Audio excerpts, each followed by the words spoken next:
નમસ્કાર મિત્રો, હું અમિત આપનું સ્વાગત કરું છું એક્ઝામ ડ્રિફ્ટમાં. તો હવે આપણે ક્વેશ્ચનની શરૂઆત કરીએ. ક્વેશ્ચન નંબર 1 જુઓ મિત્રો કે 343/7 સ્ક્વેર માઇનસ 81/27 પ્લસ 14/7 પ્લસ 51/3 ગુણ્યા 3 પ્લસ 10 નું મૂલ્ય શું હશે? ડાયરેક્ટ એક્ઝામ એપ્રોચ આપણે જોઈએ. અહીં મને આ દેખાયું 14/7 છે, તો આનું મિનિંગ શું થાય છે? 2. તો આની જગ્યાએ હું 2 લખી દઉં છું ડાયરેક્ટ. કેમ સર? 14/7 એટલે 7 એકા 7, 7 થી 2 વાર માટે આ રીતે ભાગ કરવામાં આવે છે. ઓકે. પછી આ 3 ને 51 થી ભાગ કરશો તો અહીં જે છે 17 આન્સર આવશે. ઠીક છે. 27 નો ઘડિયો મેં તમને કીધું હતું કે આ ઘડિયા તમારે તૈયાર કરવા છે. ચલો કઈ વાંધો નથી. 27 નો ઘડિયો નથી આવડતો. 81/27 લખો.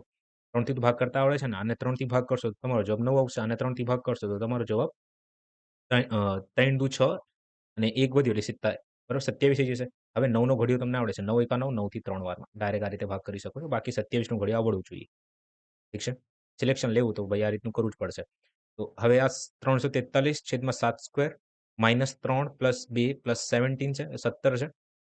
અહીં ગુણ્યા 3 પ્લસ 10. બરાબર, બધું ભેગું થઈ જાય છે, ઇંગ્લિશ ગુજરાતી બધું. ચલો, આ 7 સ્ક્વેર છે. આની જગ્યાએ હું 7 ગુણ્યા 7 લખી દઉં છું. ડાયરેક્ટ યાદ હોવું જોઈએ. 9 વારમાં જાય છે. હા, 7 વારમાં જાય છે. તો આપણે ભાગ કરીએ. 7 થી ભાગ કરીશ તો અહીંયા 63 નહીં આવે. 7 49 આવશે. અને 7 થી ભાગ કરીશ તો અહીંયા 7 આવશે. 7 માઇનસ 3 પ્લસ 2 પ્લસ 17 એટલે અહીં તમારો જવાબ કેટલું આવી જશે? 7 માંથી 3 4 ને 2 6, 6 માં 23, 23 ગુણ્યા 3 પછી પ્લસ 10 કરવાનું હશે. 23 ગુણ્યા 10 કરશો તો આમાં ભાગુ સભા યુઝ કર્યું છે. પહેલા આપણે બ્રેકેટને સોલ્વ કરવાનું, પછી બ્રેકેટ પછી ગુણાકાર હોય તો ગુણાકાર કરવાનું, પછી સરવાળો કરવાનું હોય છે. અહીં 69 પ્લસ 10 બરાબર 79 આપણો જવાબ આવી જશે. ઠીક છે. આગળ જુઓ. x જેમ y બરાબર 5/4 હોય તો x પ્લસ y જેમ y ની કિંમત શોધો. હવે મિત્રો આ તો ડાયરેક્ટ તમે સોલ્વ કરી શકો છો વેલ્યુ મૂકીને. પણ યુઝ્યુઅલી આપણે શું મેં ગુણોત્તરમાં શીખવાડ્યું હતું, આપણે શું ધારવાનું? x ધારીને જ આપણે સરવાળો કે બાદબાકી આમાં કરી શકીએ છીએ. ઓકે, ગુણાકારમાં નો ડાઉટ તમે ડાયરેક્ટ કરી શકો છો, પણ સરવાળો કે બાદબાકી તમારે કરવું હોય તો x ધારીને જ કરવું પડશે. અને હા, આ ક્વેશ્ચન આવું લખ્યું છે. ચલો પછી આપણે વાત કરીએ. તો અહીં x ની કિંમત 5 છે, y ની કિંમત 4 લખ્યું છે. તો આ 5x છે અને 4x હોય છે. કેમ કે આ જે કોઈ સંખ્યાનું સૌથી સાદું સ્વરૂપ હોય છે ગુણોત્તર. ખબર છે ને તમને? તો ધેટ્સ વાય આ કોઈ મલ્ટિપલ હશે આનું. મેં શીખવાડ્યું છે તમને. તો આ 5x અને 4x છે. તો બસ હવે x ની જગ્યાએ તમે 5x પ્લસ 4x છેદમાં y ની કિંમત શું છે? અહીં 4x લખી દો. એટલે ટોટલ જવાબ તમારે 9x છેદમાં 4x. x થી x કપાઈ જશે. 9/4 જે છે એ તમારો જવાબ આવ્યો છે. તો એનું મિનિંગ શું? તમે આને છે ને આ રીતે પણ લખી શકો છો. 9/4 તો 9/4 જે છે એ આપણો જવાબ આવી જશે. ઠીક છે. તો આને આ રીતે સોલ્વ કરવામાં આવશે. હા, પણ હું અહીંયા આ રીતનું લખી દઉં તો x સ્ક્વેર પ્લસ y છેદમાં y. હવે આ પોસિબલ છે? તમે આની અંદર વેલ્યુ પુટ કરી શકશો? તમારો જવાબ આવશે ના સર, પોસિબલ નથી. કેમ પોસિબલ નથી? કેમ કે અહીં ડિગ્રી સરખી નથી. ડિગ્રી બરાબર નથી. ઠીક છે. આ ટાઈપના ક્વેશ્ચન સોલ્વ કરવા માટે ડિગ્રી એટલે શું? કે કોઈ પણ એક્સપ્રેશન જે આપ્યું હશે, બરાબર, આ એક્સપ્રેશનની એક્સપ્રેશન એટલે કે અહીં x પ્લસ y લખ્યું છે ને, આને એક્સપ્રેશન કહેવામાં આવે છે. ઓકે. તો કોઈ પણ એક્સપ્રેશનની જે ઘાત હશે ને, સૌથી મોટી ઘાત હોય એને ડિગ્રી કહેવામાં આવે છે. ઓકે. તો એ સમાન હોવી જોઈએ આ ટાઈપના ક્વેશ્ચન્સ માટે. ઠીક છે. અમે શીખવાડ્યું છે સરખી રીતે. તો ખબર ના પડે તો પ્લીઝ એ વિડીયો એકવાર દેખજો. ચાલો નેક્સ્ટ જુઓ. 3/2 9/4 6/5 નો લઘુત્તમ સામાન્ય એટલે લાસા મારે એટલે એલસીએમ મારે શોધવું છે. મેં એલસીએમની લગભગ 6 કલાક એટલે 5 કલાક 58 મિનિટનું મેં લેક્ચર લીધું છે. હા, મારા બોલવામાં થોડી તકલીફ હોઈ શકે છે. હું થોડું ગેપ લઈને બોલું છું. ઠીક છે. પણ મારા કન્ટેન્ટમાં કોઈ કમી નથી. બરાબર. પરફેક્ટ કન્ટેન્ટ છે. હાઈ લેવલનું કન્ટેન્ટ છે. ઓકે. 3/2 9/4 6/5 નો લઘુત્તમ સામાન્ય અવયવી લસાઅ શું છે? એનું આ મારે શોધવું છે. તો ભાઈ ક્યારેક પણ તમારે અપૂર્ણાંકનું લસાઅ તમારે શોધવું હોય, લસાઅની વાત કરું છું, એલસીએમની વાત કરું છું, તો ઉપરવાળા x છેદમાં y લખ્યું છે. તો ઉપરવાળાનું જે છે ને આપણે એલસીએમ શોધવાનું, લસાઅ શોધવાનું, અને નીચેવાળાનું જે છે ને એચસીએફ એટલે કે ગુસા શોધવાનો આપણે. અહીં ગુસા શોધવાનું અને અહીં લસાઅ શોધવાનું. બરાબર. તો અહીં સૌથી પહેલા 2 4 5 આ ઓપ્શન રહી ગયું છે. ઠીક છે. તો આપણે જસ્ટ સમજવા માટે જોઈએ અહીંયા. તો 2 4 5 છે. તો 2 4 5 નું મારે શું શોધવાનું હશે? ગુસા શોધવાનું હશે. તો ગુસા આપણે કઈ રીતે શોધીએ છીએ? અહીં 2 4 5 છે. ઠીક છે. તો આપણે યુઝ્યુઅલી ડિફરન્સ લઈને સોલ્વ કરી શકીએ છીએ. તો 2 4 5 માં તમને ડિફરન્સ કેટલાનું દેખાય છે? તમે કહેશો સર અહીં 2 નો ડિફરન્સ છે, અહીં 1 નો ડિફરન્સ છે. પછી 2 અને 1 નો ડિફરન્સ લે તો જે તમારું છેલ્લે અહીં જવાબ આવ્યો તો આ 2 4 5 નો જે ડિફરન્સ જે છે એટલે એચસીએફ જે છે, ગુસા જે છે એ 1 છે. તો નીચે 1 લખી દો. પછી 3 9 6 નું તમારે એલસીએમ શોધવું છે. એટલે લસાઅ શોધવાનું છે. તો લસાઅ શોધવાનું મેં તમને શીખવાડ્યું છે કે 3 9 6 છે ને, તો એમ તો ડાયરેક્ટ જવાબ જે છે ને આનો 18 આવે છે, પણ જુઓ કઈ રીતે કરવાનું. આ રીતે ભાગાકાર આપણે બનાવવાનો. ભાગાકાર કરવાનો 3 થી ભાગ કરો. 3 એકા 3, 3 તરી 3 દુ 3 થી ભાગ કરો. 3 એકા 3, 3 થી 2 વારમાં. એટલે આ 1 કપાઈ ગયું. એટલે 3 કપાઈ ગયું. અહીંયા 1 આવી ગયું. પછી 2 થી ભાગ કરશો તો નીચે 1 તમારું વધ્યું. તો હવે આને તમે આ રીતે લખી દો 3 ગુણ્યા 3 ગુણ્યા 2. બાકી ઓપ્શનથી આપણે સોલ્વ કરી શકીએ છીએ આને ડાયરેક્ટ, પણ અત્યારે જે સમજવા માટે હું આ રીતે કરું છું. તરી 9 ગુણ્યા 2 એટલે કે 18 થાય છે. તો તમારો જે જવાબ જે છે એ 18 આવ્યો અહીંયા. બરાબર? ગુસા શોધવા માટે મેં તફાવતની રીત યુઝ કરી છે. ઠીક છે? આ મેં શીખવાડ્યું છે તમને. ઓકે? ચાલો. અને આના માટે મેં ભાગાકારની રીત યુઝ કરી છે, ભાગ વિધિ. ઠીક છે? આ તો આને ફેક્ટરાઇઝેશન કહેવામાં આવે છે. ઓકે? હવે મિત્રો આ દાખલો વાંચો કે વિદ્યાર્થી જે ને વિદ્યાર્થી એમ કરતા 60 ગુણ વધુ મળ્યા અને જેના ગુણ તેમના ગુણોના સરવાળાના 65% જેટલા હતા. જે અને એમ એ અનુક્રમે મેળવેલા ગુણ કેટલા છે? ચાલો મિત્રો સૌથી બેઝિક્સ જોઈએ આપણે આનું. પછી જે બેસ્ટ એપ્રોચ હશે ને એ આપણે શીખશું. તો અહીં એમ છે અને અહીં જે છે. હું એવું ધારું છું કે એમ જે છે ને એક્સ ગુણ લઈને આવ્યો. તો જે છે એમ કરતા વધારે લઈને આવ્યો છે. કેટલા ગુણ વધારે લઈને આવ્યો છે? 60 ગુણ. હું આને આ રીતે દર્શાવી શકું છું કે જે છે એમ કરતા 60 ગુણ વધારે લઈને આવ્યો છે. પૂરું થઈ ગયું? ચાલો. તો એક આ પૂરું. હવે બીજું મને એવું કીધું છે કે જેના ગુણ તેમના ગુણોના સરવાળાના 65% હતા. હવે જેના ગુણ એટલે કે આ એક્સ પ્લસ 60 જે છે કોના બરાબર છે? આ બેના ગુણોના. એમના અને જેના ગુણોનો સરવાળો. તો એક્સ પ્લસ 60 કેટલું થાય છે? તમે કહેશો સર કે અહીં ટોટલ જવાબ તમારો 2x પ્લસ 60 થઈ જશે. આ ટોટલ સરવાળો છે આ બેના ગુણોનો. તો હું અહીં લખી શકું છું? યસ. તો 2x પ્લસ 60 જે છે આ બેનો સરવાળો છે. આ બેનો સરવાળાના 65%. આનું 65% આવે 65/100. ઓકે? પૂરું થઈ ગયું. હવે જે છે કેલ્ક્યુલેશન છે. ઠીક છે? ચાલો તો અહીં એક્સ પ્લસ 60 લખી દઈએ આપણે.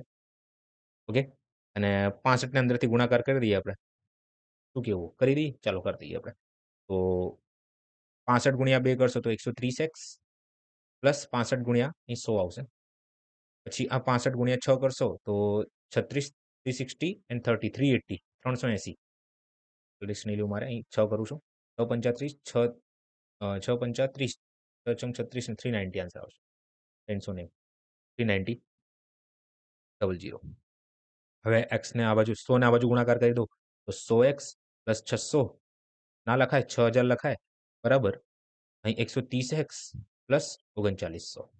બરાબર. ચાલો તો 130 6000 ને અહીંયા જ રહેવા દો. 39 ને આ બાજુ લઈને આવો.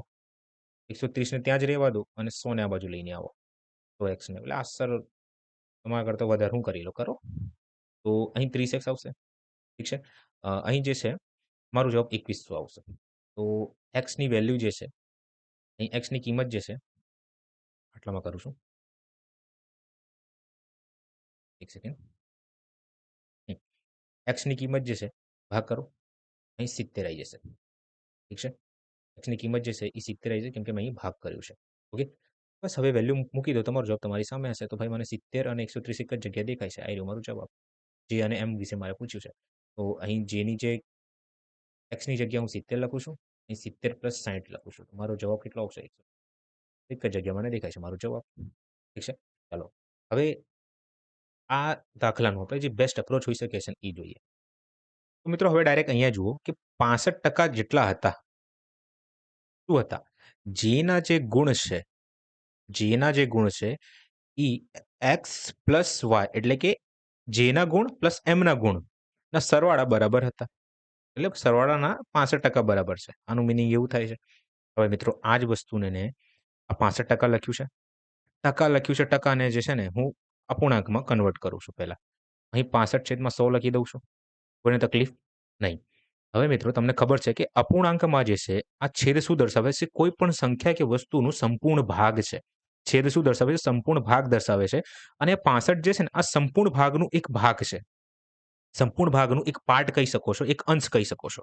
એટલે આને અંશ કહેવામાં આવે છે અને છેદ કહેવામાં આવે છે. ઓકે? તો સંપૂર્ણ ભાગનું એક અંશ છે, આ પાર્ટ છે 65. તો આ 65 શું દર્શાવે ખબર છે? જેના ગુણ દર્શાવે છે. કોના ગુણ દર્શાવે છે? જેના ગુણ દર્શાવે છે. અને આ 100 જે છે ને 100 આ જે પ્લસ એમ ના ગુણ ટોટલ ગુણ દર્શાવે છે. તો 100 માંથી જો 65 ગુણ લઈને આવે જે અને અહીં એમ લખું છું. હવે જેના જે ગુણ જે છે ને એ 65 છે. તો એમ ના ગુણ કેટલા હશે? તમે કહેશો સર આસાન હે 35 છે. પૂરું થઈ ગયું. હવે મિત્રો આ તો આપણે અપૂર્ણાંકમાં વેલ્યુ લઈને આવ્યા છે. અપૂર્ણાંકને આપણે ગુણોત્તરમાં કન્વર્ટ કરી શકીએ છીએ. છે કે નહીં? તો આને ગુણોત્તરમાં કન્વર્ટ કરું છું. ઓકે? અત્યારે એમ ધારી લે કે આ સાદું રૂપ છે. શક્ય છે, હોઈ શકે છે પોસિબલ, પણ ફોર ઈઝી કેલ્ક્યુલેશન આપણે આને આ રીતે રહેવા દઈએ. ઠીક છે? 65 અને 35 છે. આ બેનો તફાવત કેટલાનું દેખાય છે તમને? તમે કહેશો સર 30 નું તફાવત છે. હવે મિત્રો ખરેખર જોવા જઈએ તો 30 ની વેલ્યુ જે છે ને કોના બરાબર છે? 60 બરાબર છે. સર આ કઈ રીતે કરો છો? ઠીક છે ચલો. મેં તમને શું કીધું કે ગુણોત્તર જે છે ને ક્યારેય પણ એકલું નથી. એટલે કોઈ પણ સંખ્યાનું સૌથી સાદું સ્વરૂપ હોય છે. તો હું ધારું છું કોઈ સંખ્યા હશે, એ સંખ્યાનું સૌથી સારું સ્વરૂપ x છે. અને સૌથી સાદું સ્વરૂપ 35x છે. x થઈ ગયું. હવે 65x માઇનસ 35x કરીશ તો મારો જવાબ 30x આવશે. હવે આ 30x જે છે કોના બરાબર છે? 60 બરાબર છે. તો x ની વેલ્યુ કેટલી આવી જશે? તમે કહેશો સર 2 આવી જશે. કઈ રીતે 2 આવી ગઈ? એટલે આ 60 ભાગ્યા 30. 30 એકા 30, 30 થી 2 વારમાં. ઠીક છે ને? ચાલો. તો x ની વેલ્યુ 2 આવી ગઈ. હવે બસ કિંમત મૂકતા જાઓ. તમારો જવાબ તમારી સામે હશે. તો આ 65 છે. 65x છે. આ 65x છે. અને આ જે છે 35x છે. ઠીક છે ને? તો બસ ગુણાકાર કરો. ગુણાકાર કરવા માટે શું કરું છું કે x ની જગ્યાએ હું 2 લખી દઉં છું. તો 2 કરીશ તો મારો જવાબ 130 આવશે. આ 35 ગુણ્યા 2 કરીશ તો મારો જવાબ તો ભાઈ 70 આવશે. તો આ છે એપ્રોચ. અને સમજાવવામાં વાર લાગે છે, પણ તમે આ રીતે ડાયરેક્ટ માઇન્ડમાં કરી શકો છો. ઠીક છે? ચાલો. તો આગે बढ़ते हैं. અહીં લખ્યું છે કે સ્થળ K અને L વચ્ચેનું અંતર આટલું છે. જો એક્સપ્રેસ ટ્રેન 4:20 નીકળે તો K સ્થળથી ઉપડે છે અને 198 કિલોમીટર પ્રતિ કલાકની ઝડપે દોડે છે. ટ્રેન રસ્તામાં 50 મિનિટ માટે ઊભી રહી અને તો ટ્રેન કયા સમય L સ્થાને પહોંચશે? આસાન હે મિત્રો. અહીંયા શું કહેવા માંગે છે કે અહીં એક ટ્રેન છે. ઠીક છે? આ સ્થળ K થી L સુધી જાય છે. આ બેનું ટોટલ ડિસ્ટન્સ જે છે ને અંતર જે છે હું અપલોડ કરવાનો છું અંતર અને ટાઈમ સ્પીડ ડિસ્ટન્સનું વિડીયો. બરાબર? આ 1584 છે. ઠીક છે? એક એક્સપ્રેસ ટ્રેન 4:20 મિનિટે નીકળે છે. અહીંથી નીકળે છે K થી 4:20 મિનિટે. ઠીક છે? K સ્ટેશનથી એક ટ્રેન નીકળે છે. K સ્થળથી ઉપડે છે અને 198 અને અહીં જે સ્પીડ જે છે, આ ટ્રેનની સ્પીડ જે છે, એ 198 કિલોમીટર પ્રતિ કલાકની છે. ઓકે? ચાલો. તો મિત્રો યાદ રાખજો ટાઈમ સ્પીડ ડિસ્ટન્સ કે સમય અંતર ઝડપનો તમારે દાખલો સોલ્વ કરવો હોય ને, આમાં ફિક્સ જ હોય છે. કાં તો તમને અંતર આપશે, સ્પીડ આપશે. તો તમને સમય શોધવાનું કહેશે. કાં તો તમને સ્પીડ આપશે, સમય આપશે અને અંતર શોધવાનું કહી દેશે. અને આના જ લઈને રિગાર્ડિંગ આગળ પાછળ ગુણોત્તરનો યુઝ કરીને, ટકાવારીનો યુઝ કરીને દાખલો બનાવશે. હવે મિત્રો એક વસ્તુ આપણે ડાયરેક્ટ શોધી જ લેવાની કે અહીં અંતર આપ્યું છે, અહીં સ્પીડ આપ્યું છે. તો મારે ટોટલ સમય કેટલું લાગશે? તમે કહેશો સર ફોર્મ્યુલા તો આપણને ખબર છે કે ફોર્મ્યુલા શું હોય છે કે ઝડપ બરાબર અંતર છેદમાં સમય હોય છે. ઠીક છે? તો આ પણ ફોર્મ્યુલા બનાવી શકો છો તમે. સમયને આ બાજુ લઈને હવે મારે સમય શોધવું છે. તો સમય બરાબર અંતર છેદમાં ઝડપ. તો ડાયરેક્ટ યાદ રાખવાનું હોય છે, પણ ઠીક છે. આપણે સમજી રહ્યા છે તો વાર તો લાગશે. અંતર જે છે એ 1584 નું છે. અને જે સ્પીડ જે છે એ 198 છે. હવે તમે ડાયરેક્ટ ભાગ કરતો જશો નહીં. મેં તમને કેલ્ક્યુલેશનમાં એક એપ્રોચ શીખવાડી છે. ઠીક છે? હવે મિત્રો તમારે જે છે ને ઓબ્ઝર્વેશન સ્કિલ અહીંયા કામ આવશે. અહીં જુઓ અહીં 1 લખ્યું છે, અહીં 8 લખ્યું છે, સરવાળો 9 થાય છે. 1 + 8 નો સરવાળો 9 તો કઈ સંખ્યા વડે ભાગ થશે? સર આ તો તમે શીખવાડ્યું છે કે કોઈ પણ સંખ્યાને તમે 11 વડે ગુણાકાર કરવું હોય ને તો એ એપ્રોચ કે ટ્રિક અહીંયા લાગશે. કેમ કે 11 × 13 મારે કરવું હોય. તો મારો જવાબ 132 ના આવે 143 આવશે. કઈ રીતે? અહીં 1 લખી દેવાનું, અહીં 3 લખી દેવાનું, 3 + 1 નો સરવાળો. તો અહીં સેમ વસ્તુ મને દેખાય છે કે આ સંખ્યા જે છે ને કંઈક આ રીતની હશે કે 11 × 18. હવે હું આ સંખ્યાને 18 થી ભાગ કરું છું. ઠીક છે ને? આ સંખ્યાને હું 18 થી ભાગ કરું છું. તો 18 એકા 18 પોસિબલ નથી. 18 ઇઠ્ઠા કરું છું તો 144 થઈ જાય છે. 18 ઇઠ્ઠા 144 થઈ જાય છે. વધ્યું મારી જોડે 14. ફરીથી 88 આવી ગયું અહીંયા. ઠીક છે?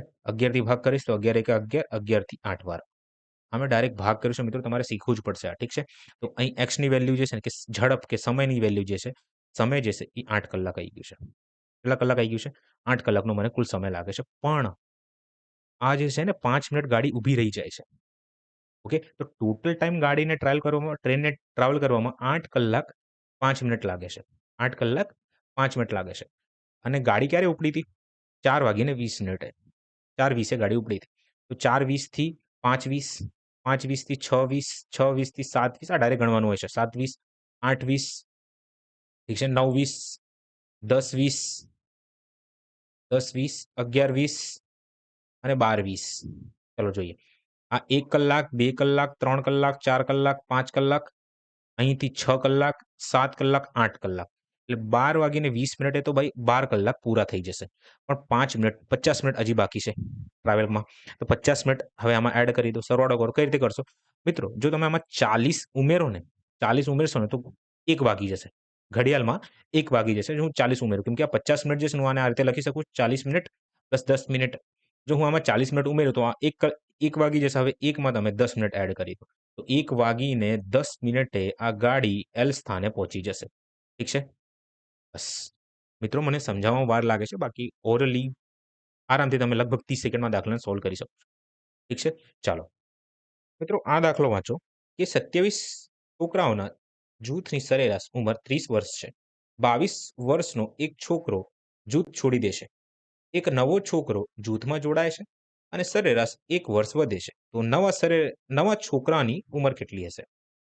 આસાન હે મિત્રો. હું આ દાખલાને તમને 3 રીતે શીખવાડું છું. ફર્સ્ટ વન છે બેઝિક. હવે બેઝિકમાં તમને ખબર છે કે સરેરાશનું ફોર્મ્યુલા શું હોય છે? સરેરાશ. સરેરાશ બરાબર સરાસરી બરાબર સરેરાશ બરાબર કુલ સરવાળો છેદમાં કુલ સંખ્યા. હવે આ કુલ સરવાળાને હું એસ લખું છું અને આ કુલ સંખ્યાને એન લખું છું અને સરેરાશને હું એ લખું છું. હવે મિત્રો, આ જે લખ્યું છે ને આને હું આ રીતે દર્શાવું તો કોઈને તકલીફ? હું અહીં એ લખું છું, અહીં એન લખું છું. શું લખું છું? એન. અહીં હું એ લખું છું અને અહીં હું એસ લખું છું. એટલે કે આ કુલ સંખ્યા છે, આ સરવાળો છે, સરેરાશ છે અને આ સરવાળો છે. ઓકે, હું આને આ રીતે દર્શાવી શકું છું ને. આ સમ કોના બરાબર છે? આ કુલ સરવાળો કોના બરાબર છે? એ ઇન્ટુ એન ના. એટલે કે અહીં મેં ગુણાકાર કર્યું છે. સરેરાશ ગુણ્યા કુલ સંખ્યાના. આવું થાય છે. બસ હું આને આ રીતે લખું છું. ઠીક છે? ચાલો, હવે અહીંયા દેખજો. તો આજે સમજાવવા માટે હતું. અહીં હું એન લખું છું. દર્શાવવાની રીત અલગ અલગ હોઈ શકે છે. હું આ રીતે દર્શાવું છું. ઠીક છે? ટોટલ સંખ્યા જે છે ને એ 27 છે. 27 છોકરાઓના જૂથનું જે સરેરાશ છે એ 30 છે. ઓકે, હવે આમાંથી એક છોકરો જતો રહેશે, જેની ઉંમર જે છે ને એ 22 છે. ખાસ ધ્યાન આપજો શબ્દો ઉપર. આ +1 જે છે ને એક નવો છોકરો આવે છે. હવે એની ઉંમર મારે શોધવાની છે. એને હું એક્સ ધારી લઉં છું કે આની કોઈ ઉંમર એક્સ હશે. આમ કરવાથી શું થઈ રહ્યું છે કે ટોટલ સરવાળો છે એટલે ટોટલ સંખ્યા તો 27 ને 27 રહી. કેમ કે એક આવે ને એક ઉમેરી ગયું એટલે 27 થઈ ગયો ટોટલ. હવે 27 નું એવરેજ 1 થી વધી જાય છે. એટલે 30 થી 31 થઈ જાય છે. આનું મિનિંગ એવું થાય છે. ઠીક છે? હવે તમારે કરવું હોય ને તો 27 ગુણ્યા 30 માઇનસ 22 એટલે 22 એકા 22 કર્યું છે મેં અને 1 ઇન્ટુ એક્સ કર્યું છે. તો આ એક્સ થઈ ગયું. પછી 27 ગુણ્યા 31 આ તમારા ઉપર છે. આ દાખલો તમારે સોલ્વ કરવો હોય તો તમે આ રીતે આને સોલ્વ કરીને લઈ શકો છો આન્સર. બાકી હું તો જે એપ્રોચ હોઈ શકે છે યુઝ્યુઅલી બધા યુઝ કરે છે, હું એ રીતે સોલ્વ કરીશ. અહીં દેખજો. ના, અમુક તો ભાઈ બેઝિક તો કરવું જ પડશે, પણ આને આ રીતે સોલ્વ કરી શકાય છે. હું શું કહું છું કે શું થઈ રહ્યું છે કે આ એક ભાઈ જે છે ને, આ ભાઈ 22 વર્ષના હતા અને આ જતા રહ્યા. પણ હું એવું કહું છું કે જો આ ભાઈ જતા રહ્યા 22 વર્ષના, પણ આ જે નવો છોકરો આવ્યો ને, નવો છોકરો એ પણ 22 વર્ષનો હોત તો શું સરેરાશમાં કોઈ ફેરફાર થાત? ના, નહીં થાત. કેમ કે જો સરેરાશમાં કેવું હોય છે કે તમે સરવાળો કરો તો સરેરાશ વધી જાય છે. જો તમે બાદબાકી કરો તો સરવાળો ઘટી જાય છે. આવું જ થાય છે. પણ પહેલાથી જ આ ભાઈ 22 હતા, 22 લઈને આવી ગયા હોત તો સરેરાશમાં કોઈ ફેરફાર ન થાત. પણ શું થઈ રહ્યું છે કે આ ભાઈ કંઈક વધારાની ઉંમર લઈને આવ્યા છે. જેથી શું થઈ રહ્યું છે કે જે ઓવરઓલ સરેરાશ છે ને એમાં વધારો થઈ જાય છે. તો એનું મિનિંગ કે આ ભાઈ કંઈક વધારેની ઉંમર લઈને આવ્યા છે. એ મારે શોધવાનું છે. તો વધારેની ઉંમર હું કઈ રીતે શોધી શકું છું કે કેટલાનો વધારો થઈ રહ્યો છે પહેલા મને એ કહો. તમે કહેશો સર 1નો વધારો થઈ રહ્યો છે. હવે કોના ઉપર વધારો થઈ રહ્યો છે? તમે કહેશો સર ટોટલ 27 ઉપર વધારો થઈ રહ્યો છે. તો 22 પ્લસ 27 એકા 27 કરી રહ્યો છે. તમારો જવાબ 49 આવી. આસાન હે? તો આને આ રીતે સોલ્વ કરવામાં આવે છે. આ એપ્રોચ 2 હતું. એપ્રોચ 3 જુઓ. એપ્રોચ 3 મિત્રો, જો તમને આ ના ખબર પડી હોય ને જે મેં ઓરલી કીધું, તો ડાયરેક્ટ તમે ફોર્મ્યુલા યુઝ કરી શકો છો. ફોર્મ્યુલા એ રીતનું કહી શકે કે ન્યૂ એવરેજ કાં તો ન્યૂ નંબર કહી શકો છો, ન્યૂ એજ કહી શકો છો, બરાબર. ઓલ્ડ પ્લસ માઇનસ એ ડિફરન્સ, હા, થોડુંક તો ઇંગ્લિશ તમારે કરવું જ પડશે, બરાબર. ડિફરન્સ પછી એ ટોટલ નંબર તમે ભાગ પણ કરશો, પણ અત્યારે રહેવા દો. ઓકે, તો ભાઈ એટલે અહીં લખો છો કે નવું છોકરો કે જેવી હોય, નવી વેલ્યુ, આ જૂની વેલ્યુ, આ જૂની વેલ્યુ છે, આ તફાવત છે, ઠીક છે, આ તફાવત છે, અને આ કુલ સંખ્યા છે, કુલ ફાઇનલ સંખ્યા, કુલ ફાઇનલ સંખ્યા છે. હવે ધ્યાન આપજો કે ન્યૂ નંબર મારે શોધવું હોય, ઓલ્ડ મને ખબર છે. હવે શું થઈ રહ્યું છે, જો વધારો થયો તો આપણે પ્લસ લખવાનું, અને ઘટાડો થાય તો માઇનસ લખી દેવાનું. હવે ડિફરન્સ કેટલાનું છે? 1 નું છે. ટોટલ સંખ્યા કેટલી છે? તમે કહેશો 27 છે. તો 22 પ્લસ 27 એટલે કે 49, 49. આસાન હે? આ દાખલો જુઓ મિત્રો કે એમ અને એન સાથે મળીને 24 દિવસમાં એક કાર્ય પૂર્ણ કરે છે. એન એકલો એ જ કાર્ય 72 દિવસમાં પૂર્ણ કરી શકે છે.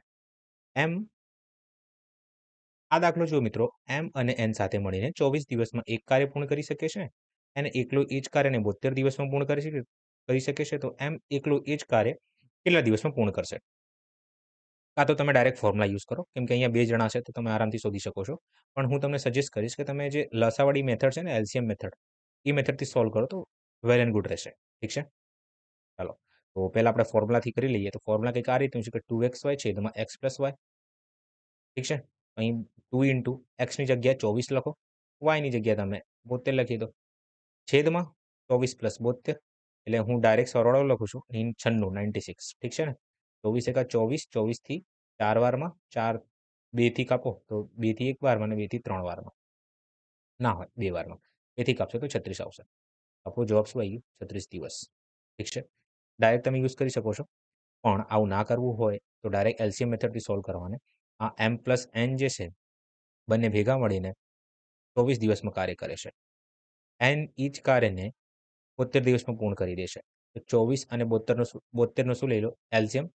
ઠીક છે? એટલે કે લસા લઈ લેવાનો આપણે. 24 અને 72નો જે લસા જે છે એ 72 જ આવે છે, 72 આવે છે. હવે મિત્રો, એમ આ તમારું સમય છે, આ તમારું ટોટલ કુલ કાર્ય છે, કુલ કાર્ય છે, અને આ તમારી કાર્યક્ષમતા આવી છે. શું આવી છે? કાર્યક્ષમતા આવી છે. ઠીક છે? તો ફોર્મ્યુલા તમને ખબર છે કે કાર્યક્ષમતા બરાબર કુલ કાર્ય, કાં તો કાર્ય છેદમાં તમે કરી શકો છો તમે. તો કાર્ય મારું 70 એટલે 72 છે, અને સમય મારું 24 છે. તો કાર્યક્ષમતા જે છે મારી 3 આવી જશે.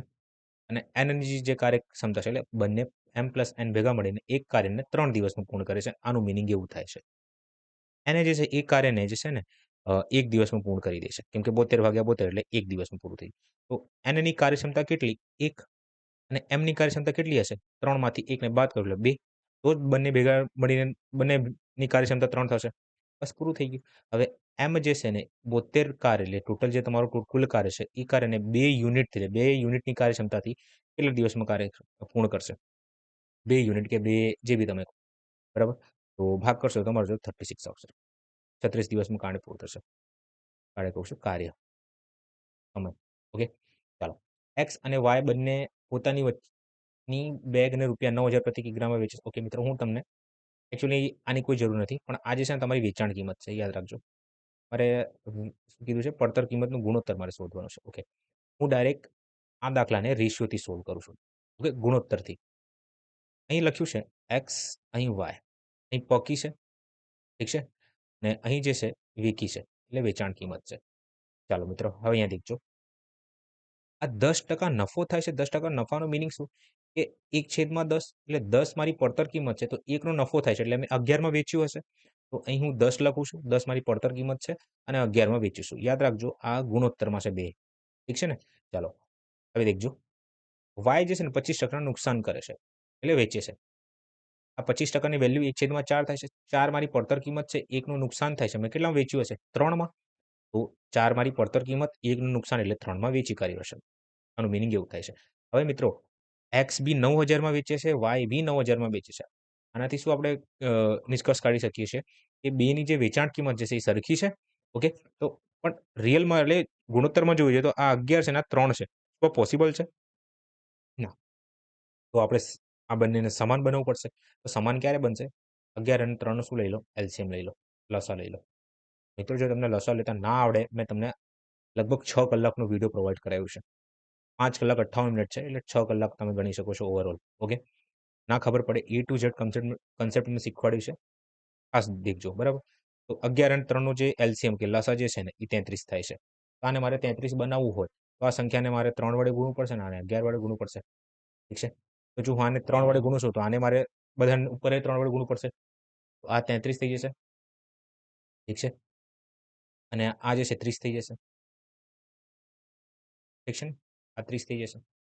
હવે આને મારે ગુણવું છે, તો આ 33 છે અને આ 22 થઈ જશે. 11 થી ગુણાકાર કરવું છે મારે એટલે. ઓકે ને?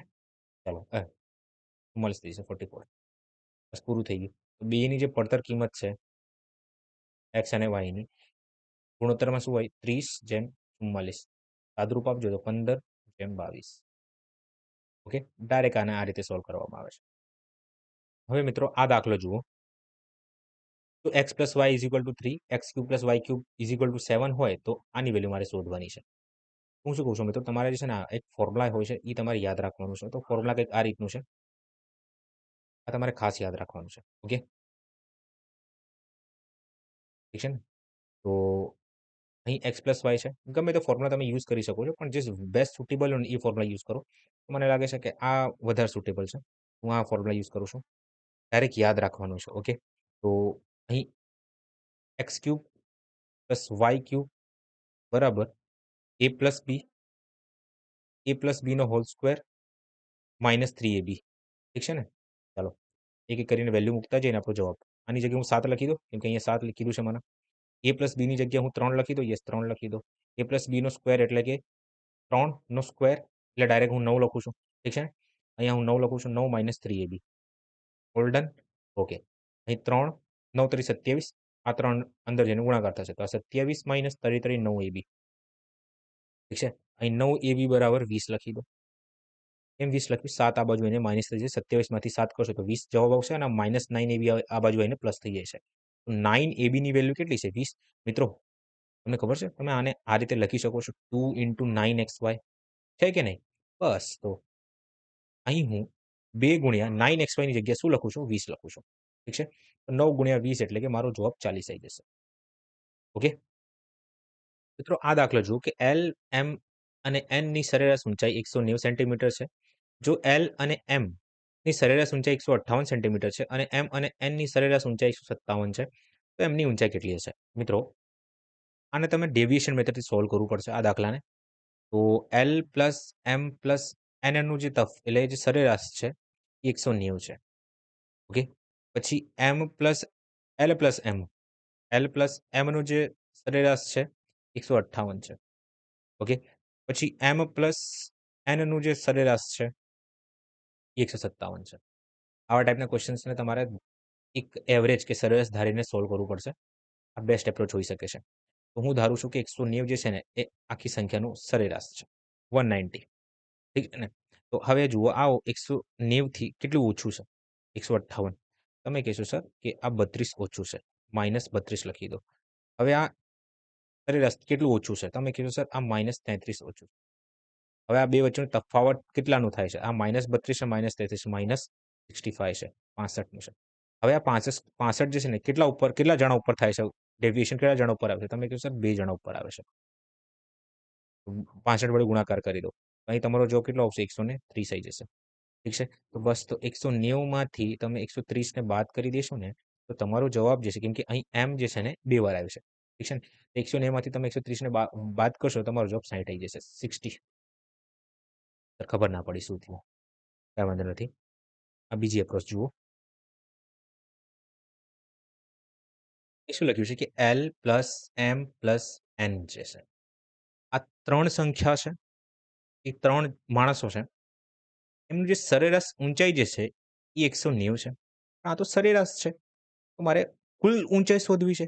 કુલ સરવાળો શોધવું છે. તો 190 × હું 3 કરી દઉં. કોઈને તકલીફ? ના. તો અહીં હું ડાયરેક્ટ 570 લખું છું. ઠીક છે ને? ચાલો. M પ્લસ ના લખાય, L + M લખાય છે. આ બેનું જે સરેરાશ જે છે એ 158 છે. ઠીક છે ને? તો આ બે જણાનું સરેરાશ 158 છે, તો ટોટલ કુલ સરવાળો ઊંચાઈનું કેટલું હશે? તો તમે કહેશો સર 158 ગુણ્યા 2 કરી દો. તો અહીં તમારો જવાબ જે છે ને 16 અને 2 ને 316 હશે. 316 તમારો જવાબ આવી જશે. ઠીક છે? All done. M plus N નો જે સરવાળો છે, એટલે કે જે સરેરાશ છે 157 છે, ગુણાકાર કરી દો. તો 157 ગુણ્યા 2 કરશો તો અહીં 14 અને 3 કરી દો. 314. ઓકે ને? આ ટોટલ સરવાળો આવ્યો છે. ઓકે? આ કુલ સરવાળો આવ્યો છે. હવે બધાનું આ બાજુ સરવાળો કરો ને આ બાજુ સરવાળો કરો. હવે જો તમારો જવાબ શું આવે છે. તો અહીં ટોટલ સરવાળો કરવા જશો ને તો 2L, ઓકે, અહીં 2L લખો. 2 વાર L આવ્યું છે. 2 વાર M છે, 2 વાર M લખો.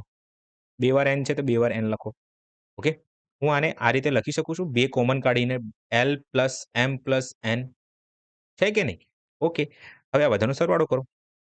570, ઓકે, 6 4 10 ને 1 7, અહીં 10 આવશે. ઠીક છે? આ બે જગ્યાએ 0, અહીં 1. 5 ને 3 8, 1 9 ને 3 9 ને 3 1200. તો L plus M plus N નો ટોટલ સરવાળો જે છે, ભાગ કરશો એટલે 600 થાય છે. ટોટલ સરવાળો. ઠીક છે? ટોટલ સરવાળો 600 થાય છે. મારાથી શું પૂછ્યું છે કે M ની ઊંચાઈ કેટલી હશે? M ની ઊંચાઈ કેટલી હશે? તો શું કરશો તમે? કે M પ્લસ N કાં તો L પ્લસ N કરો. એકનું કંઈક ને કંઈક તો જુગાડ તમારે લગાડવું પડશે. તો એક કામ કરો. પહેલા જે છે ને L શોધી લઈએ આપણે. M પ્લસ N મૂકીને. તો M પ્લસ N નો સરવાળો કેટલો થાય છે અહીં? તમે કીધું સર 314 થાય છે. 314 થાય છે. તો 600 માંથી 314 ને બાદ કરો તો 314 ને બાદ કરશો તો તમારો જવાબ લગભગ અહીં આવશે 84 ના આવે 86 આવશે અને 5 માંથી 3 એટલે કે 2, 286.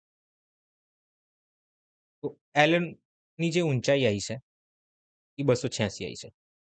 All done. મારે શું શોધવું છે? M શોધવું છે. મિત્રો આ 316 છે, 386 છે. શું કરો છો? અરે L પ્લસ M ની જે ઊંચાઈ છે, L પ્લસ M ની ઊંચાઈ અહીં કેટલી છે? 316 છે. અને તમે L ની ઊંચાઈ હમણાં શોધી છે, કેટલી છે? 286 સેન્ટીમીટર છે. તો L જે છે એ 286 છે. મારે M શોધવું છે. શું કરીશ કે 316 માઇનસ 386 કરશો તો તમારો જવાબ તો સેમ જ આવવાનો છે, 60, 60. તમે આને આ રીતે સોલ્વ કરી શકો છો. આ છે બેઝિક્સ. બાકી તમારે જે છે ને આ લગાડવું રહેશે. ઓકે? ચાલો. મિત્રો આ દાખલો વાંચો કે જો 3a માઇનસ 3/a માઇનસ 3 0 હોય તો a cube minus 1 upon a cube plus 2 નું મૂલ્ય કેટલું હશે? મિત્રો આ જે છે ને એલ્જેબ્રા એટલે કે બેઝિક ગણિતનું ક્વેશ્ચન છે. તો આમાં તમારે જે છે ફોર્મ્યુલા ડાયરેક્ટ યાદ રાખવાનું હોય છે. ફિક્સ જ પેટર્ન છે. તમે બેઝિકલી સોલ્વ કરવા જશો બહુ વધારે ટાઈમ લાગશે. આ એક રિઝલ્ટ હોય છે આમાં. આ તમારે ડાયરેક્ટ યાદ રાખવાનું હોય છે. ઓકે? તો રિઝલ્ટ કંઈક આ રીતનું છે કે અહીં આવું લખ્યું હશે કે x પ્લસ 1 upon x બરાબર a હોય. એ કોઈ તમારી કોઈ વેલ્યુ હશે, કોઈ કિંમત આપી હશે તમને, બરાબર? અને તમને કહેશે કે x square plus 1 upon x square શોધો. તો તમારે શું કરવાનું? a સ્ક્વેર માઇનસ 2 કરી દેવાનું. બરાબર? કે આનું જે છે તમે સ્ક્વેર કરીને -2 કરી દો. અને જો તમારાથી પૂછે કે a cube plus 1 upon x cube એટલે x cube plus 1 upon x cube પૂછે તો શું કરવાનું તમારે? a ક્યુબ માઇનસ 3a કરી દેવાનું આપણે. શું કરવાનું? a ક્યુબ માઇનસ 3a કરી દેવાનું.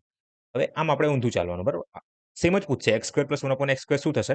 તો સેમ a સ્ક્વેર પ્લસ 2 કરી દો. આ વખતે આપણે પ્લસ કરવાનું. કેમ? કેમ કે x માઇનસ 1 upon x છે. ઓકે? પછી a ક્યુબ માઇનસ, આ ખાસ ધ્યાન રાખજો અહીંયા માઇનસ લખેલું હશે. માઇનસ 1 upon x નો ક્યુબ હશે. અહીંયા પ્રિન્ટિંગ મિસ્ટેક છે. એટલે લખવામાં ભૂલ થઈ છે. તો x ક્યુબ થઈ જશે. અહીં તમારે શું કરવાનું? સેમ. બસ આ વખતે પ્લસ કરી દેવાનું છે. Plus 3a. ઓકે? બસ પૂરું થઈ ગયું. તો અહીં જે છે ને શું લખ્યું છે? 3a minus 3/a minus 3. અહીં તમારા સાદા સ્વરૂપમાં તમારે લાવવું પડશે. તો આ સંખ્યાને જે છે ને 3 વડે ભાગ કરી દો. ડિવાઈડ બાય 3 છે.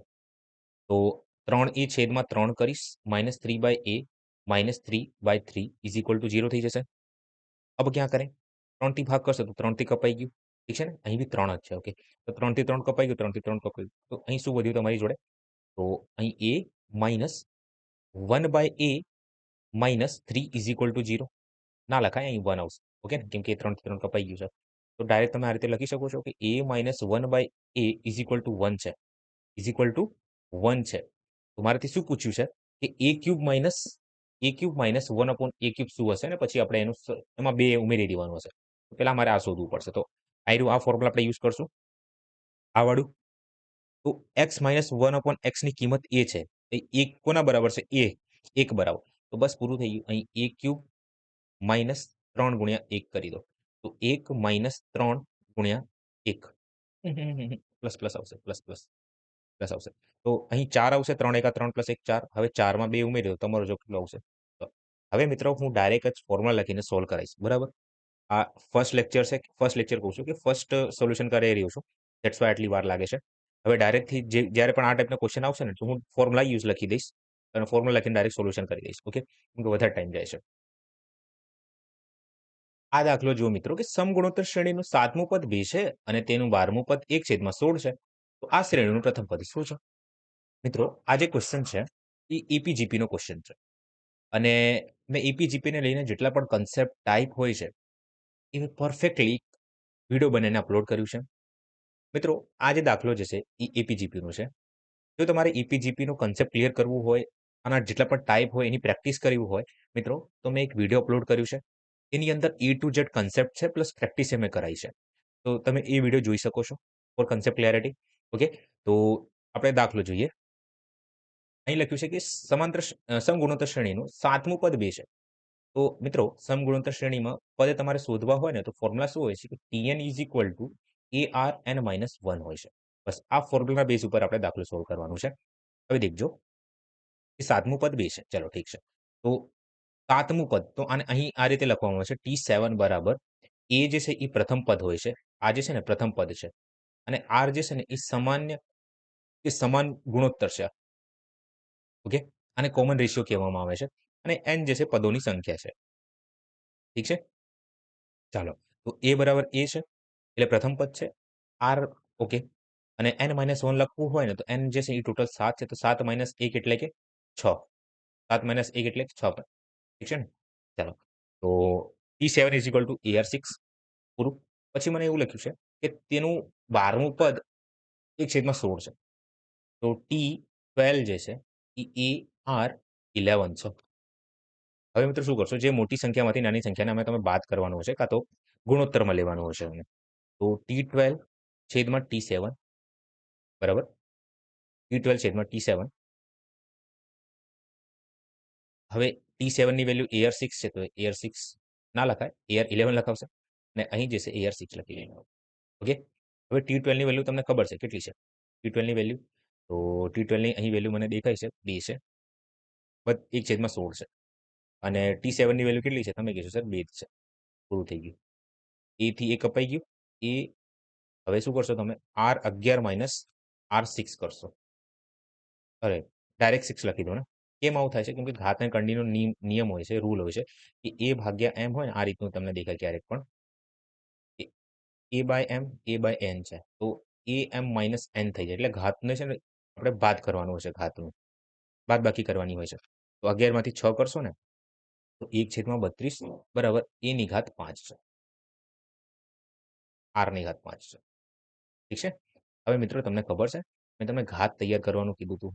ફર્સ્ટ લેક્ચર કેલ્ક્યુલેશન સિરીઝની અંદર. તો આને જે છે ને 2 ની ઘાત 5 લખવામાં આવે છે. 32 ને. R ની ઘાત 5 થઈ ગઈ. તો આનાથી મને ખબર પડે છે કે R ની જે વેલ્યુ છે એ 1/2 છે. R ની જે વેલ્યુ છે એ 1/2 છે. કઈ રીતે 1/2 આવી ગયું? મિત્રો હું શું કહું છું? મારે R શોધવું છે. તો આ સંખ્યાનું 1/5 થી ભાગ કરી દો. આને હું 1/5 1 ઉપર 1 આનો કોઈ મીનિંગ નથી. આને હું 1/5 થી ભાગ કરું. બરાબર? તો 5 થી 5 કપાઈ જશે. અહીં 5 થી 5 કપાઈ જશે. તો R ની વેલ્યુ કેટલી વધી? 1/2. 2 ની ઘાત 1 એટલે 1 જ લખવામાં આવે છે. એટલે મેં ડાયરેક્ટ 1 ની ઘાત 1/2 લખી દીધું છે. બસ પૂરું થઈ ગયું. હવે ગમે તેમાં મૂકો, તમારો જવાબ તમારી સામે હશે. હું આમાં મૂકું છું. T7 ની વેલ્યુ 2 છે. A ને મારે શોધવાનું છે. R મને ખબર છે એની ઘાત 6 છે. આ રીતે લખી દો. હવે 2 ની ઘાત 6 જઈને ત્યાં જઈને ગુણાકાર થઈ જાય છે. તો 2 ની ઘાત જે છે 7 થઈ જાય છે. 2 ની ઘાત 7 બરાબર A થઈ જશે. તો 2 ની ઘાત 7 હોય ને એને શું કહેવામાં આવે છે? અ, 32, 64, 128. ઠીક છે? 128. ઠીક છે? 32 દુ 64 દુ 128 દુ 256 થાય છે. બરાબર. તો 128 આપણો જવાબ આવશે. હું આશા રાખું છું કે તમને ખબર પડી હશે. ટેન્શન ના લો. ઘણા આવા ક્વેશ્ચન આવશે આ સિરીઝની અંદર. મિત્રો આ દાખલો વાંચો. A cube plus 3 cube plus 5 cube કરતા કરતા 15 ક્યુબની કિંમત કેટલી છે? ઓકે. મિત્રો આજે એક ફિક્સ પેટર્નનો ક્વેશ્ચન છે. ઓકે. તમને એવું કહે છે કે પ્રથમ ઘન એકી વાળી સંખ્યાઓનો સરવાળો કેટલો? તો આમાં તમારે ડાયરેક્ટ ફોર્મ્યુલા યાદ રાખવાનું છે કે એક્યુની વાત આવે અને ઘન હોય તો ફોર્મ્યુલા હોય છે એન સ્ક્વેર 2n સ્ક્વેર -1 આસાન હે. હવે દેખજો અહીં તમારે સૌથી પહેલા n ની વેલ્યુ શોધવી પડશે. આ તો ખેર નાની વેલ્યુ આપી છે તો તમે આરામથી સોલ્વ કરી શકો છો ગણીને કે 1 3 5 7 9 11 13 અને 15 આમ થાય છે. પણ ધારો કે બહુ જ મોટી વેલ્યુ આપી દે, લાંબી વેલ્યુ આપી દે, તમે શું કરશો? તો ફોર્મ્યુલા હોય છે કે n એટલે કે n પદ તમારે શોધવાનું છે કે ઠીક છે, કેટલા પદોની સંખ્યા છે. આમાં n શું દર્શાવે છે? કુલ પદોની સંખ્યા. ઓકે. તો ફોર્મ્યુલા હોય છે પ્રથમ એટલે છેલ્લો પદ માઇનસ પ્રથમ પદ. આ છે છેલ્લો પદ, ઠીક છે?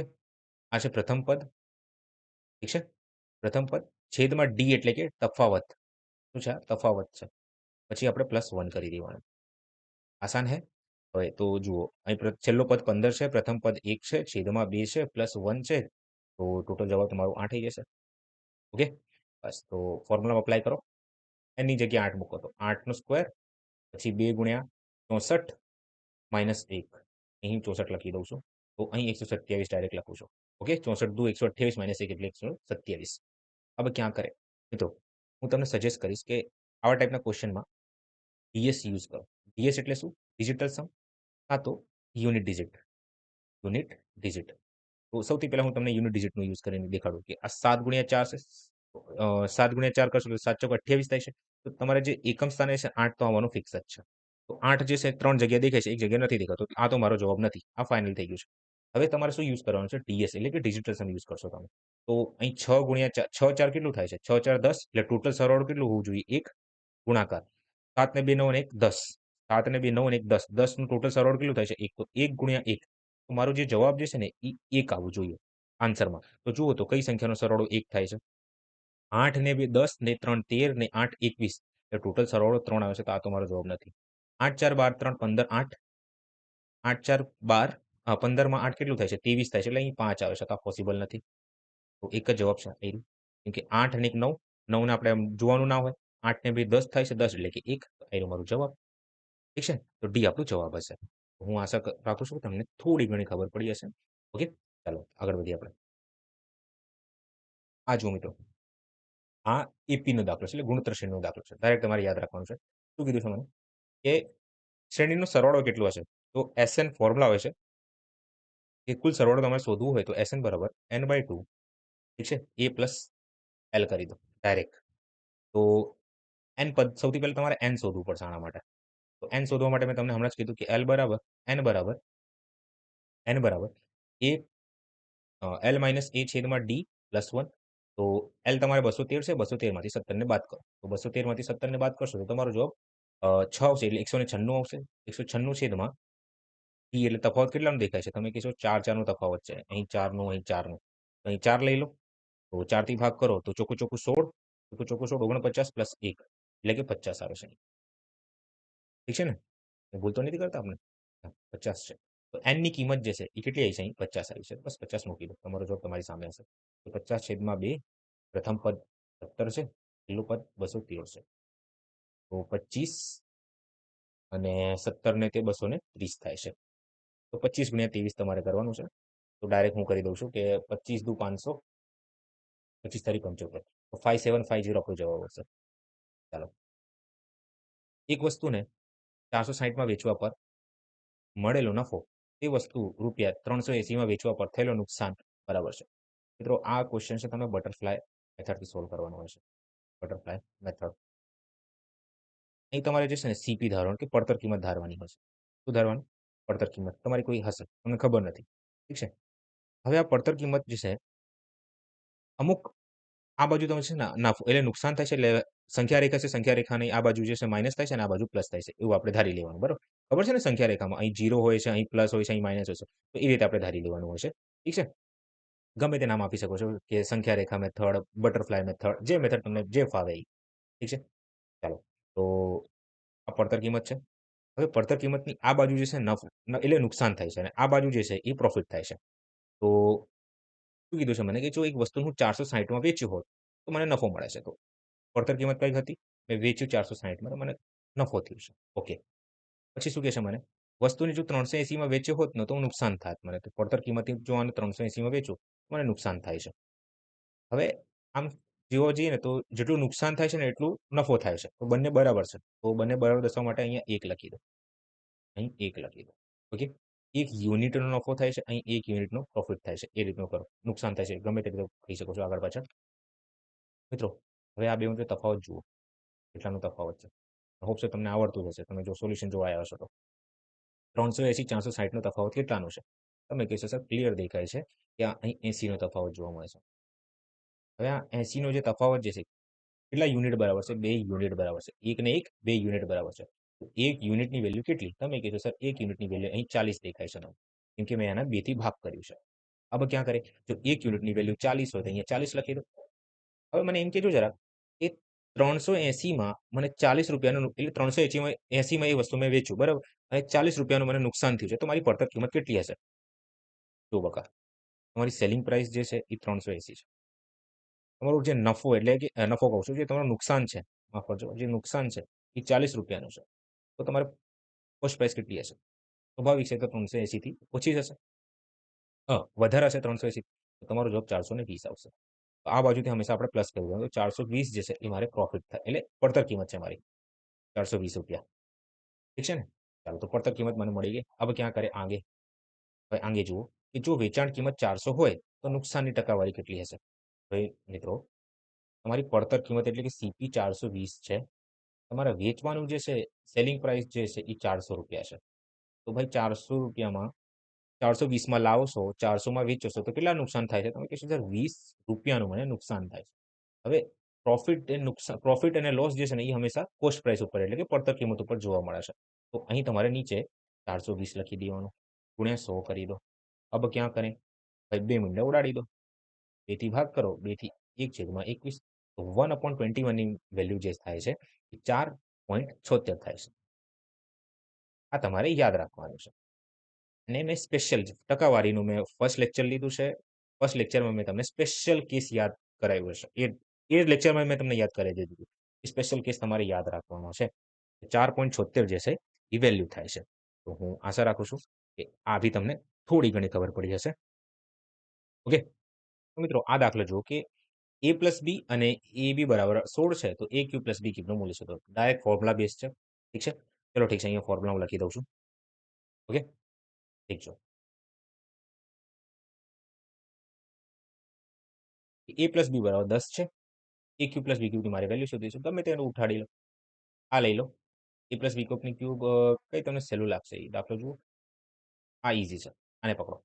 તો a પ્લસ બી એટલે આની વેલ્યુ 10 છે તો અહીંયા 10 ક્યુબ લખી દો. ઠીક છે? માઇનસ 3 a બીની જગ્યાએ 16 લખી દો.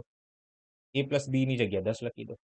પૂરું થઈ ગયું. 10નો ક્યુબ 1000 માઇનસ 16 તરી 48 480 તમારો જવાબ 20 એટલે 48 છે ને તો 520 તમારો જવાબ આવશે.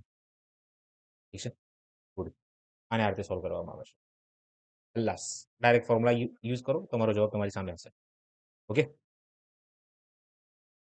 अब क्या करें? બસ પૂરું થઈ ગયું. આ વાંચો કે જો P રેશિયો Q 11:2 છે આ તો સાવ સહેલું છે. હમણાં જ ગુણોત્તર ચેપ્ટર મેં પૂરું કર્યું છે. અહીં P લખો, અહીં Q લખો, અહીં R લખો.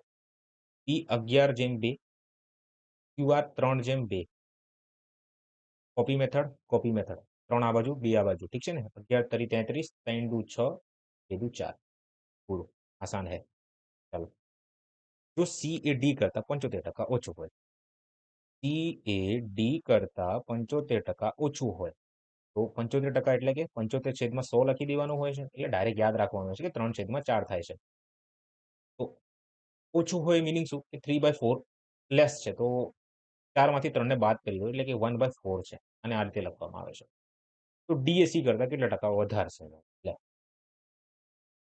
શું કેવું મારે હવે? તો જુઓ સી ની વેલ્યુ 1 છે ડી ની વેલ્યુ 4 છે ડીએસસી કરતા કેટલું વધારે છે તમે કહેશો સર આ ડી 4 છે સી 1 છે તો આ બેનો તફાવત જે છે ને વધારે પૂછે ને તો સર તમને શીખવાડજો ટકાવારીમાં અમને કે વધારે પૂછે તો આપણે તફાવત લઈ લેવાનું તફાવત 3 નું દેખાય છે મને વધારે કીધું હોય ને તો આપણે ઓછી વેલ્યુ લેવાની કે અહીંયા 1 લખી દેવાનું હોય ઠીક છે ગુણ્યા 100 કરી દો બહુ જ સરસ ઓપ્શન 300 આવે છે 300% જે છે એ આપણું જવાબ હશે આસાન હે પૂરું ચાલો. એ પ્લસ સર આ શું કર્યું આમાં ખબર ના પડી અમને. કે આ 75% ઓછું છે. મિત્રો મેં ટકાવારી શીખવાડ્યું છે. ચલો ઠીક છે, શીખવાડી દઉં છું. શું લખ્યું છે કે જો સી એ ડી કરતા સૌથી પહેલા આ લાઈન વાંચો કે સી જે છે ડી કરતા 75% ઓછું હોય. મિત્રો 75% ઓછું થવાનું મીનિંગ શું થાય છે? અહીં ઓછું લખ્યું છે. જો કાંઈ ના લખ્યું હોત તો ડાયરેક્ટ હું 75% લખી દેત. અહીંયા ઓછું લખ્યું છે. અને ટકાવારીમાં તમને શીખવાડ્યું છે કે 75% લખ્યું તો પહેલા અપૂર્ણાંકમાં કન્વર્ટ કરવાના. તો આની વેલ્યુ છે 3/4 થાય છે. હવે મિત્રો મેં તમને એ બી શીખવાડ્યું છે કે આ 4 જે છે ને કોઈ પણ સંખ્યાઓ કે કોઈ પણ વસ્તુનું એક પૂર્ણ ભાગ હોય છે. છેદ જે છે કોઈ પણ સંખ્યાનો પૂર્ણ ભાગ હોય છે અને આ જે છે પાર્ટ હોય છે એક અંશ છે. એટલે આને અંશ કહેવામાં આવે છે. કોઈ પણ સંખ્યાનો ભાગ છે, પાર્ટ છે. એટલા માટે આને અંશ કહેવામાં આવે છે. ઓકે? તો 4 માંથી 3 ભાગ જે છે ને એ ઓછું છે. આનું કહેવાનું મીનિંગ એવું થાય છે. તો 4 માંથી મેં 3 ને ભાગ કરી દીધું તો મને રિયલ વેલ્યુ મળી ગઈ સી ની. તો સી ની રિયલ વેલ્યુ જે છે એ 1 છે અને ડી ની જે વેલ્યુ 4 છે. તો જે કાંઈ મેં સોલ્વ કર્યું છે ગુણોત્તરને લઈને મેં સોલ્વ કર્યું છે. બાકી તમારે 100 ધારીને સોલ્વ કરવું તો કરી શકો છો. ધારો કે ઈ જો 100 હોય, આ રીતે પણ સોલ્વ કરી શકો છો. ડી જો 100x હોય, તો 100x ધારીને સોલ્વ કરીએ. બરાબર? ચાલો. તો 100x ની કોઈ સંખ્યા હશે ડી અને સી જે છે ને ડી કરતા 75% ઓછું છે. જો ડી 100x હોય તો સી કેટલું હશે? તો તમે કીધું 75% ઓછું કીધું છે. તો આનું 75% કાઢી તો 100 નું 75% 75 થાય છે. હવે ઓછું કીધું છે તો 100 માંથી તમારે શું કરવાનું? 75 ને બાદ કરી દેવાનું. તો શું જવાબ આવ્યો? 25. તો સી જે છે એ 25x છે. આનું ક્લિયર મીનિંગ એવું થાય છે. ઠીક છે ને? ચાલો. આ તમને ખબર પડી ગઈ. હવે મને એવું કીધું છે કે ડી એ સી કરતા કેટલા ટકા વધારશે? તો બંને વચ્ચે ટકા મેં તમને શીખવાડ્યું કે વધારે કીધું હોય તો તફાવત જુઓ. તો 100 અને 25 વચ્ચેનો તફાવત કેટલાનો છે? તમે કહેશો 75 નો દેખાય છે તફાવત. તો અહીંયા 75x લખી દો. હવે અહીં વધારે કીધું હોય તો આપણે ઓછી વેલ્યુ લેવાની. ઓછી વેલ્યુ અહીં કઈ છે? તમે કહેશો સર 25x ઓછી વેલ્યુ દેખાય છે મને. ગુણ્યા 100 કરી દો કેમ કે તમારે ટકાવારી શોધવાની છે. x એક કપાઈ જશે 25 એકા 25, 25 થી 3 વાળનો. તમારો જવાબ શું આવ્યું? 300 આવ્યું. ઠીક છે? આ ફાઇનલ બેઝિક છે. હવે ડાયરેક્ટ હું સોલ્વ કરવાનું સ્ટાર્ટ કરી દઈશ. ઠીક છે? મિત્રો બહુ લાંબુ વિડીયો બની જાય છે. તો મિત્રો આ દાખલો વાંચો કે જો a + 2b = 27, a³ + 8b³ બરાબર 5427 હોય તો 2ab નું મૂલ્ય શોધો. મિત્રો આ બી ફોર્મ્યુલા બેઝ ઉપર છે. તો અહીં હું ડાયરેક્ટ ફોર્મ્યુલા લખી દઉં છું. ઠીક છે? તો ગમે તે ફોર્મ્યુલા યુઝ કરો તમારો જવાબ તમારી સામે હશે. પણ એવો ફોર્મ્યુલા યાદ કરીને લખવાનો હશે કે યુઝ કરવાનો હશે કે જેથી કેલ્ક્યુલેશન બહુ જ ઓછી હોય. જેમાં કેલ્ક્યુલેશન બહુ જ ઓછી હોય. એ જ ફોર્મ્યુલા તમે યુઝ કરશો. બરાબર? તો મને જે છે ને આ તો માઇનસ છે પ્લસ તો આ જે છે ને આમાં સૌથી ઓછું કેલ્ક્યુલેશન દેખાય છે. કેમ કે અહીં હું કરીશ તો મારે ક્યુબ કરવું પડશે. અહીં a² + b² છે તો આ મારે શોધવું પડશે. પછી હું આન્સર લઈને આવીશ. તો લાંબુ પડી જશે. તો ડાયરેક્ટ હું આને યુઝ કરું છું. તો a³ + b³ બરાબર a+b નો હોલ સ્ક્વેર માઇનસ 3ab. ઠીક છે ને? ચાલો. હવે a+b³ ની જગ્યાએ શું લખી દો તમે? 5427 લખી દો. સર અહીં તો 8b³ છે. અલા ભઈલા આ ઈ જ વસ્તુ છે. ઠીક છે? તો ડાયરેક્ટ આપણે લખવાનું હોય છે. તો આ 5427 છે. બરાબર? a+b ની કિંમત આ a+2b છે. a+2b છે. તો અહીં તમે લખી દો 27. હવે a+b નો હોલ સ્ક્વેર એટલે કે 27 નું મારે સ્ક્વેર કરવાનું હશે. માઇનસ 3 ગુણ્યા a ઇન્ટુ b ની જગ્યાએ મારે 2b લખવાનું હોય છે હવે. ઠીક છે? કેમ કે અહીં a બરાબર a છે અને b બરાબર 2b છે. આનું મીનિંગ એવું થાય છે. તો અહીંયા 2b તમારે લખવું પડશે. ઠીક છે? તો આ 5427 છે. બરાબર 27 27 નો વર્ગ છે ને 729 થાય છે. માઇનસ 10 ટુ 6ab થાય છે. ઓકે. ચાલો તો આ 27 થી ભાગ કર તો 27 એકા 27, 27 થી 2 વાર એટલે 54. અહીં 0 લગાડો અને અહીં 1 આવશે 201. ઠીક છે? 201 બરાબર 729 માઇનસ 6ab. હવે 6ab ને આ બાજુ લઈ આવો. 6ab બરાબર 729 માઇનસ 201 કરશો ને તો તમારો જવાબ અહીં જે છે 1 ના લખાય 8 અને અહીં 52 આવશે 52. તો AB છેદમાં હું ડાયરેક્ટ 6 લખું છું. તો આથી ભાગ કરીશ તમારો જવાબ શું આવે છે? અહીં 88 આન્સર આવે છે. તો AB ની કિંમત કેટલી આવી અહીંયા? 88 88 તો 2 ઇન્ટુ 88 કરી દો. 2AB છે? 2AB તો 288 કરશો તો તમારો જવાબ 176 આવી જશે. ઠીક છે ને? ચાલો. આ દાખલો વાંચો મિત્રો કે એક વેપારી તેની વસ્તુની કિંમત ખરીદ કિંમત કરતા 60% વધારે ચિહ્નિત કરે છે. તેના પર થોડું ડિસ્કાઉન્ટ આપે છે અને 30% નફો કમાય છે. તો ડિસ્કાઉન્ટની ટકાવારી કેટલી હશે? ઠીક છે. મિત્રો હું આશા રાખું છું કે તમારું થોડું ઘણું કન્સેપ્ટ ક્લિયર છે આને લઈને. અહીં તમારી સીપી છે. ઠીક છે? સીપી એટલે કે પડતર કિંમત છે. ચાલો અહીં લઈશું. ઓકી પડતર કિંમત છે. ઠીક છે. અહીં તમારી વેચાણ કિંમત છે અને અહીં તમારી જે છે વેચાણ કિંમત અને અહીં જે છે છાપેલ કિંમત. ઓકે. ચાલો. તો પડતર કિંમત એવું કીધું છે મને કે કિંમત કરતાં વધારે છે. તો જો પડતર કિંમત તમારી 100 હોય ને તો 60% વધારનું મીનિંગ શું કે છાપેલ કિંમત તમારી 160 હશે. અને આ રીતે લખવામાં આવે છે. હા, આ 60% છે. 60%નું 60/100 લખવામાં આવે છે. તો તમારી પડતર કિંમત 100 હોય, આ શું કહે છે કે તમારે 60નો વધારો કરવાનો છે. છાપેલ કિંમતમાં 60 વધી જશે તો છાપેલ કિંમત હવે કેટલી હશે? 160 હશે. તો બસ એ જ વસ્તુ અહીંયા લખી છે મેં. ચલો 160x છે. ઓકે. હવે શું થાય છે આમાં? વધારે ચિહ્નિત કરવામાં આવે છે, તેના પર થોડું ડિસ્કાઉન્ટ આપવામાં આવે છે અને 30% નફો કમાય છે. શું કહે છે કે 100x ની જે વસ્તુ છે ને વચ્ચે કહું છું કે 100 વસ્તુ જે છે એ 130x માં વેચે છે. ઠીક છે? તો 30x થઈ ગયું. Okay boss? ચાલો. નાઉ એવરીથિંગ ઇઝ સોર્ટેડ. તો ડિસ્કાઉન્ટ ટકાવારી કેટલી છે? તો મિત્રો ડિસ્કાઉન્ટ ટકાવારી ક્યારે નીકળશે? વેચાણ કિંમત અને છાપેલ કિંમત વચ્ચેનો તફાવત હશે. ઠીક છે? અહીં તફાવત કેટલાનું દેખાય છે તમને? તમે કીધું સર 30નું મને તફાવત દેખાય છે 30x નું. હવે ડિસ્કાઉન્ટ જે છે ને એ હંમેશા છાપેલ કિંમત ઉપર શોધવામાં આવે છે. અહીં 160x લખી દો. ઇન્ટુ 100 કરી દો. 0 થી 0 ઉડી ગયા. એટલે 300 એટલે x થી x ઉડી ગયા બરાબર. તો લખવાનું ના હોય પણ ઠીક છે. આ 300/16 છે. ઠીક છે ને? ચાલો ભાગ કરો. 4 થી ભાગ કરી દો. તમારો જવાબ લગભગ જે છે 4 થી ભાગ કરશો તો અહીં 4 આવશે. 4 થી ભાગ કરશો તો અહીં 7, અહીં 75 આવશે. 75/4 છે. તો 4 થી ભાગ કરશો તો 18 પોઈન્ટ સમથિંગ તમારો જવાબ આવશે. 18.75. ઠીક છે? ચાલો આ જુઓ. એક વસ્તુની કિંમત અંકિત કિંમત રૂપિયા આટલી છે. તો 30%નું ડિસ્કાઉન્ટ આપો. આસાન હે.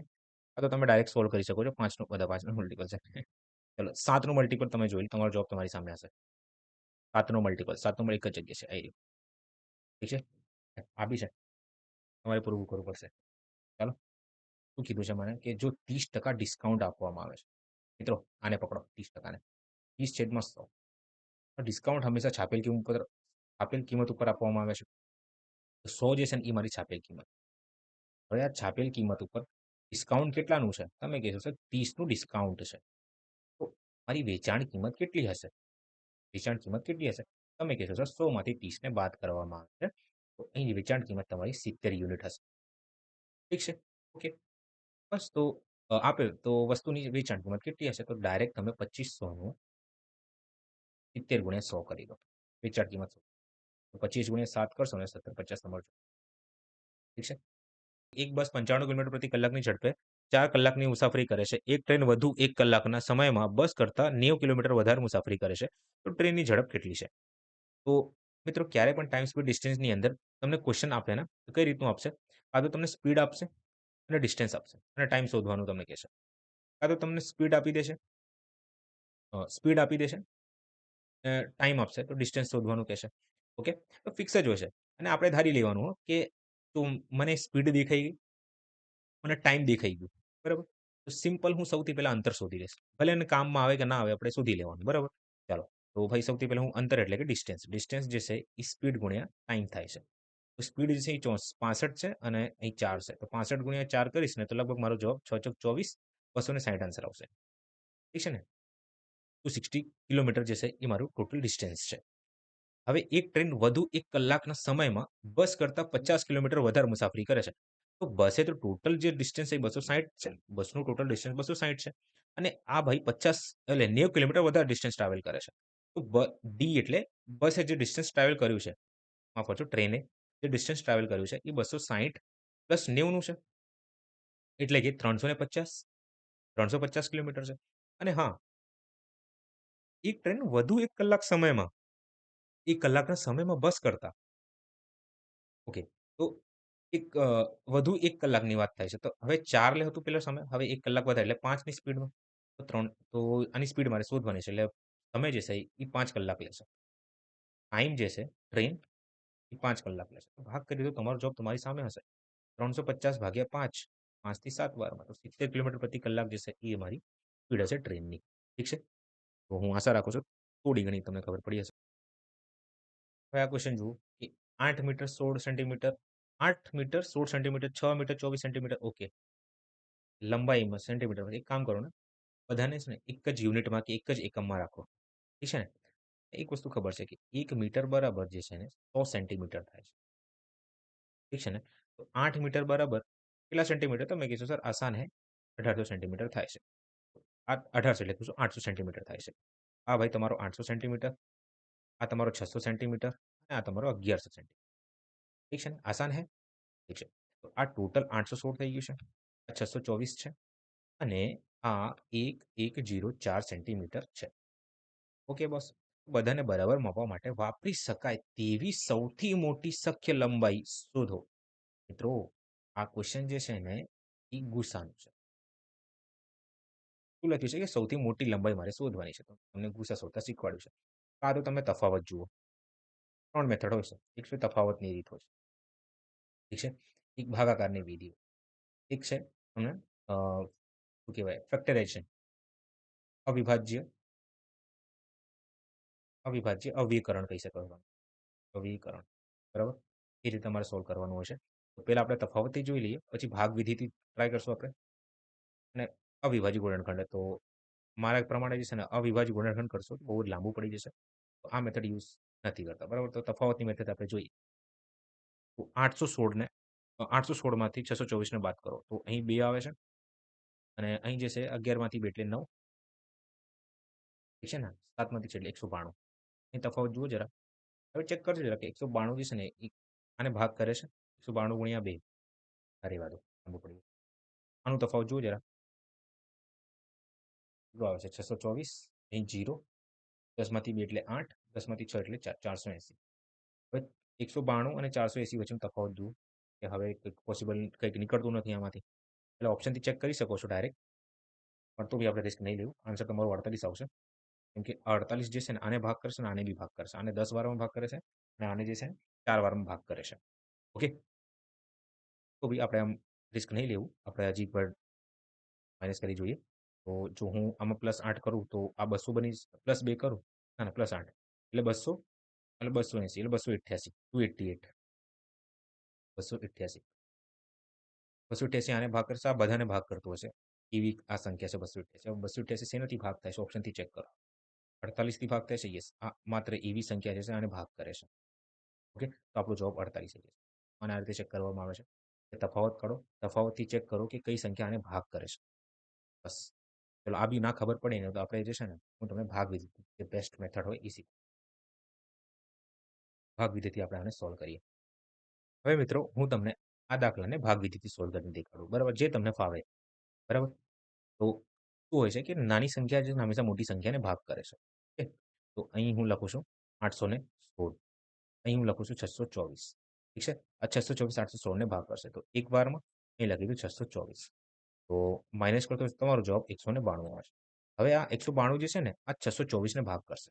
કોને ભાગ કરશે? 624 ને ભાગ કરશે. અહીં 624 લખ્યું. ઠીક છે? તો 192 624 ને ભાગ કરે તો લગભગ જે છે એ 2 વારમાં જશે. તો અહીં 8 આવશે. 19 દુ 38. 19 દુ 38. 388. હે ને? 19 દુ 38 બરાબર છે. ઠીક છે? 388. ના, ના, ના. આપણે હજી એક નંબર વધારે જોઈએ. લગભગ 92 છે. 3 વારમાં નહીં 4 વારમાં. 4 દુ 8 72 થઈ જશે. તો 3 વાર લેવું પડશે તમારે 57 થઈ જશે. હા, 3 વારમાં. અહીં 6 આવશે 29 576 576. ઓકે? 14 માંથી 6 એટલે 8 અને 12 માંથી 4 11 માંથી 7 એટલે 4 48 અહીં હોય. જે તમારે છેલ્લે શેષ વધ્યું છે ને એ તમારું આન્સર હોય છે. આ તમારું આન્સર. ઠીક છે? મિત્રો, જો આમાં તમને ખબર ના પડે ને તમે 6 કલાકનું એલસીએમ એટલે કે લસા અને ગુસાનું ચેપ્ટર કરાવી દીધું છે. ઓકે? મેં ભણાવ્યું છે પરફેક્ટલી. જેટલા પણ ટાઈપ હોય છે પણ પ્રેક્ટિસ મેં અલગથી કરાઈ છે. ઓકે? તો ખાસ દેખજો જો ખબર ના પડે તો. ઓકે? ચાલો નેક્સ્ટ ક્વેશ્ચન. એક બોક્સમાં ₹5 એ ₹5 લખું છું. એ ₹2 લખું છું. એ ₹1 ઠીક છે? સિક્કા છે. અને તેમનું કુલ મૂલ્ય જે છે ને 10, 6, 7 ના ગુણોત્તરમાં છે. કુલ મૂલ્ય લખ્યું છે. તો આ નંબર હોય છે એટલે કે સિક્કાની કિંમત છે. આ સિક્કાની કિંમત છે. તો અહીં કિંમત લખું છું. ઠીક છે? અહીં સંખ્યા હશે. અહીં સંખ્યા હશે અને અહીં જે છે ને કુલ કિંમત હશે. ઠીક છે? તો સંખ્યા જે છે એ આઈ થિંક મારા પ્રમાણે શોધવાનું રહેશે અને અહીં કિંમત જે છે એ 10 આપી છે, અહીં 6 આપી છે અને અહીં 7 આપી છે. તો બોક્સમાં કેટલા ₹2 સિક્કા હશે? ઓકે. તો ભાઈ મારે સંખ્યા પહેલા શોધવી પડશે. તો સંખ્યા શોધવા માટે તો તમને ખબર છે ને કે સિક્કાની કુલ સંખ્યા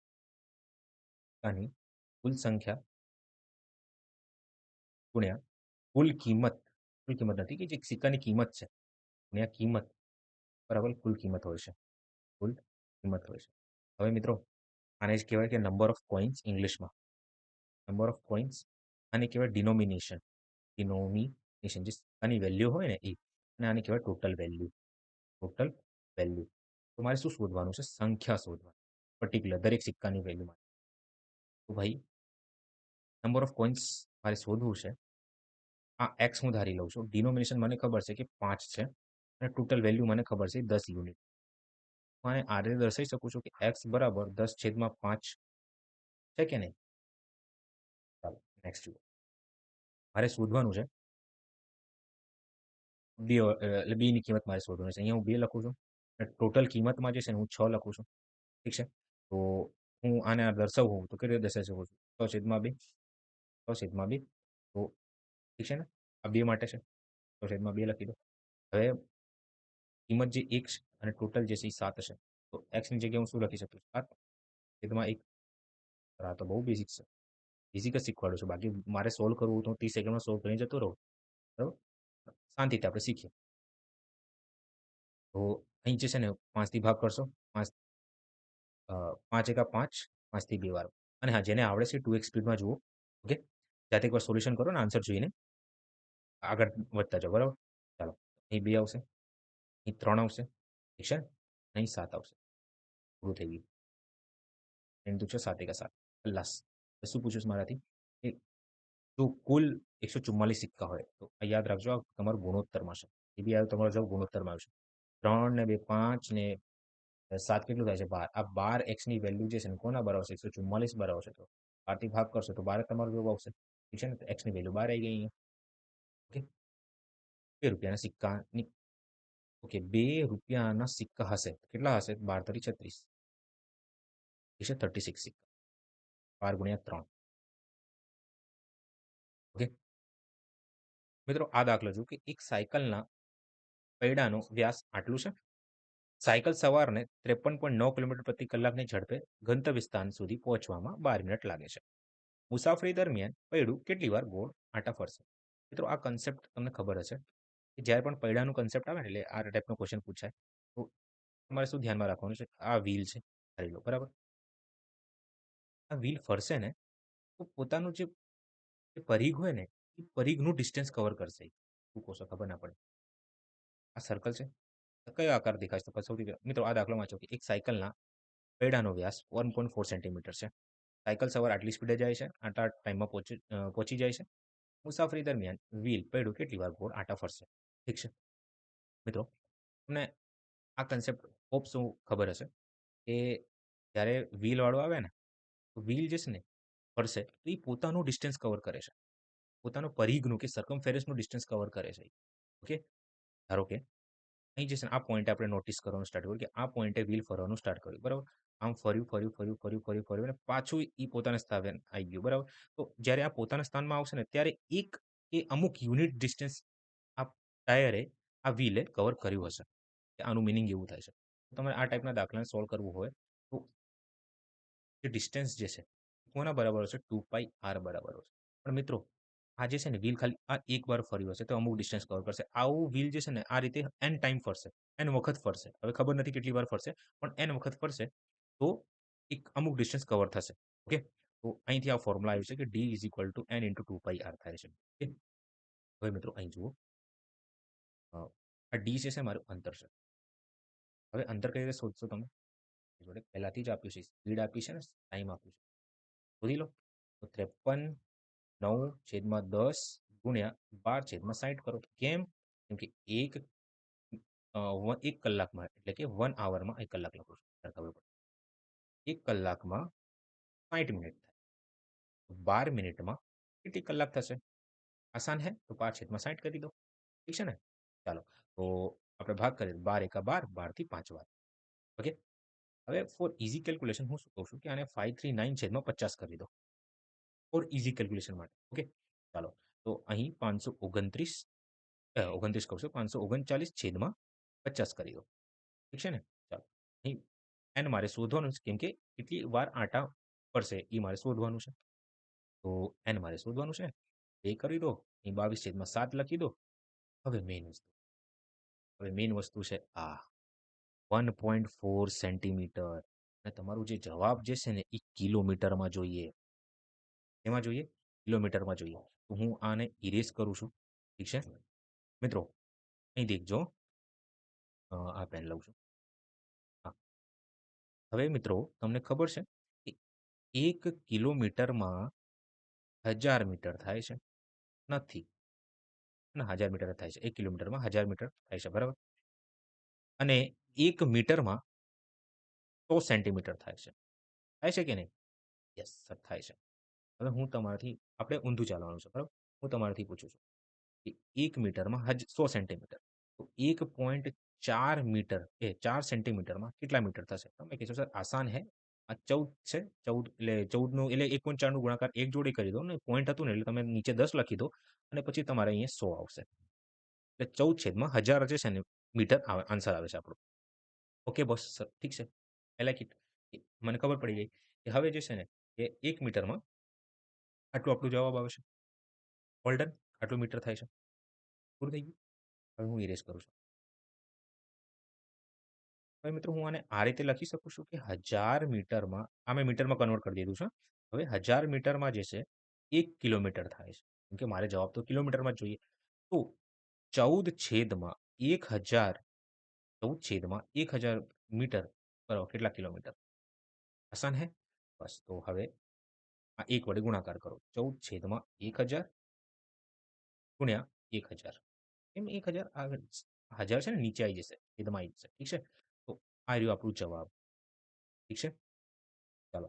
તો હું 14 આને હું આ રીતે લખી શકું છું. 14 કેટલા મીંડા છે? 6 મીંડા છે. 10/6 કરી દઉં. હવે મિત્રો, તમને ખબર છે કે જે વ્યાસ હોય છે ને જે ત્રિજ્યા હોય છે એ વ્યાસની અડધી હોય છે. તો આ 1.4 હતું. 1.4 નું અડધું કેટલું થાય છે? તમે કહેશો સર 0.7 હોય છે. તો આને હું 2 થી ભાગ કરું ને તો અહીં 7 આવશે. શું જવાબ આવશે? 7 જવાબ આવશે. ઠીક છે? 0.7 આન્સર આવશે આપણું. ઠીક છે? તો આ 14/10 છે. અહીં 2 લખી દો. 2 થી ભાગ કરશો તમારો જવાબ 7 આવશે. ઓકે? તો 7/10/6 છે. 7/10/6 લખી દો. કોઈ ઇશ્યુ? કોઈ ઇશ્યુ નથી કોઈને. બરાબર? ચાલો. તો હવે આસાન હે. 7 થી 7 ને કાપી દો. હવે 10/6 છે ને મિત્રો, for easy calculation, just calculation easy બનાવવા માટે હું શું કહું છું કે 10/6 છે ને હું આને આ રીતે લખી શકું છું 100 ગુણ્યા 10/4. કેમ કે 10/2 જે છે 10/2 એ શું થાય છે? 100 થાય છે ને? 10 નો સ્ક્વેર શું થાય છે? 10 ગુણ્યા 10 એટલે 100 કરવાનું હોય છે. તો હું 10/2 લખું છું. મિત્રો, આ હું સમજાવવા માટે કહું છું. બરાબર? તમારે આ રીતે જ કરવું છે. ભલે ટાઈમ લાગે. કેલ્ક્યુલેટિવ છે. ઠીક છે? 10 સ્ક્વેર એટલે 10/2 ગુણ્યા 10/4 છે. આવું મેં કર્યું. All done. ચાલો દેખજો હવે. તો આની જગ્યાએ હું 100 લખી શકું છું? ઓકે સર, મેં લખી દીધું 100.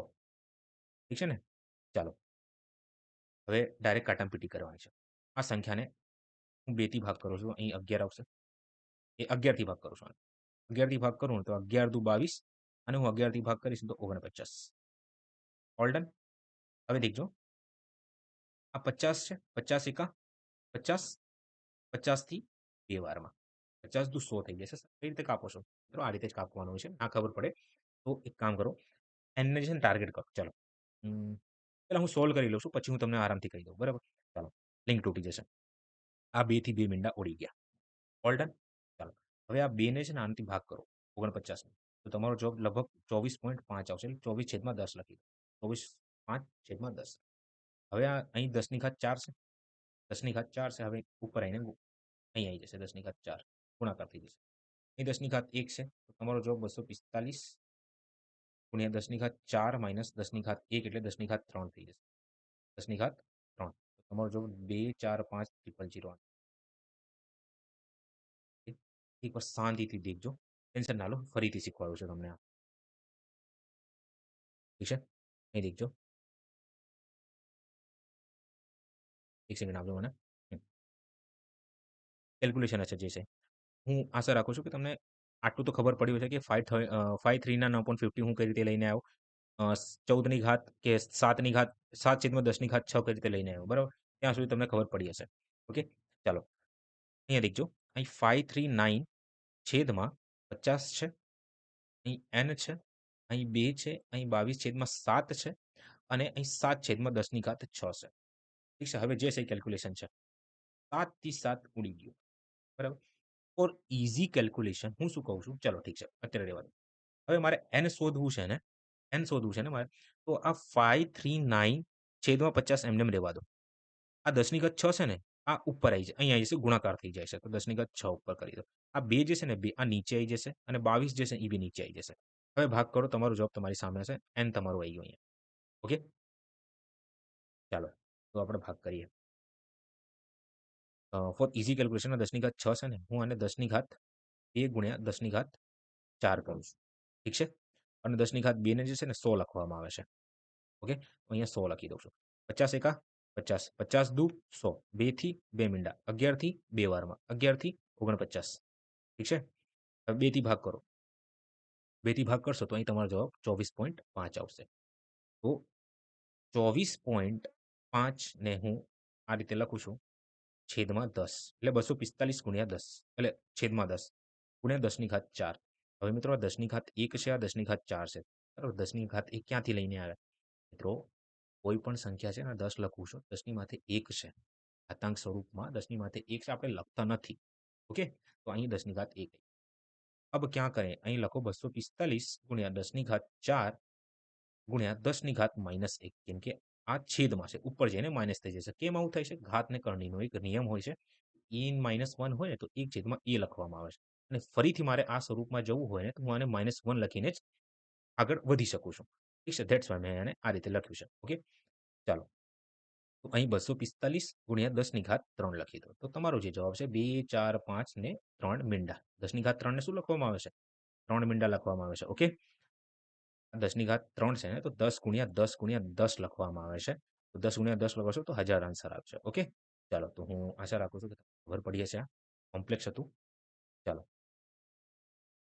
આ દાખલો જુઓ મિત્રો કે એક લેપટોપને આટલામાં વેચીને નફો થાય છે અને લેપટોપને આટલામાં વેચવાથી નુકસાન થાય છે. 20% નફો મેળવવા માટે. ઓકે મિત્રો, સેમ ક્વેશ્ચન બટરફ્લાય. બટરફ્લાય. ચાલો. અહીં આપણી પડતર કિંમત છે. નંબર લાઈન પણ કહી શકો છો. નંબર લાઈન આધારિત પ્રશ્ન પણ. મને ખબર છે કે નંબર લાઈનની આ બાજુ છે માઇનસ થાય છે ને આ બાજુ થાય છે પ્લસ થાય છે. એ આપણે શું આ બાજુ ખોટ જોવાનું અને આ બાજુ આપણે પ્લસ જોવાનું. બરાબર? ઠીક છે. તો આ બાજુ પડતર કિંમતમાં વેચવાથી નફો થાય છે. તો અહીં 7280નો વેચ્યું હશે એટલે નફો થયો છે પડતર કિંમતથી. અને આ બાજુ જે છે 6190 નુકસાન વેચવાથી નુકસાન થાય છે. ઓકે? અને બેનો જે નફો અને ખોટ જે છે ને એ સમાન છે, સરખું છે. મિત્રો બે વચ્ચેનો તફાવત જુઓ. ફિક્સ પેટર્ન છે, યાદ રાખવાનું. કેમ આવું થાય છે? તો આના માટે તો લેક્ચર જોવું પડશે. વિડીયો આવ્યો નથી, આવશે. તો અહીં 2 યુનિટની વેલ્યુ જે છે ને તફાવત જુઓ પહેલા. વિડીયો બહુ લાંબી બની ગઈ છે. તો 6190 ને બાદ કરી દો. 18માંથી 9, ઠીક છે? 1માંથી 1 એટલે 0 અને અહીં 1000 આપણો જવાબ આવ્યો છે. આ 2 યુનિટની વેલ્યુ જે છે ને આટલી છે. તો 1 યુનિટની વેલ્યુ જે છે કેટલી આવશે? એ ના આવે, 545 આવશે. ઠીક છે? બસ તમે જુઓ.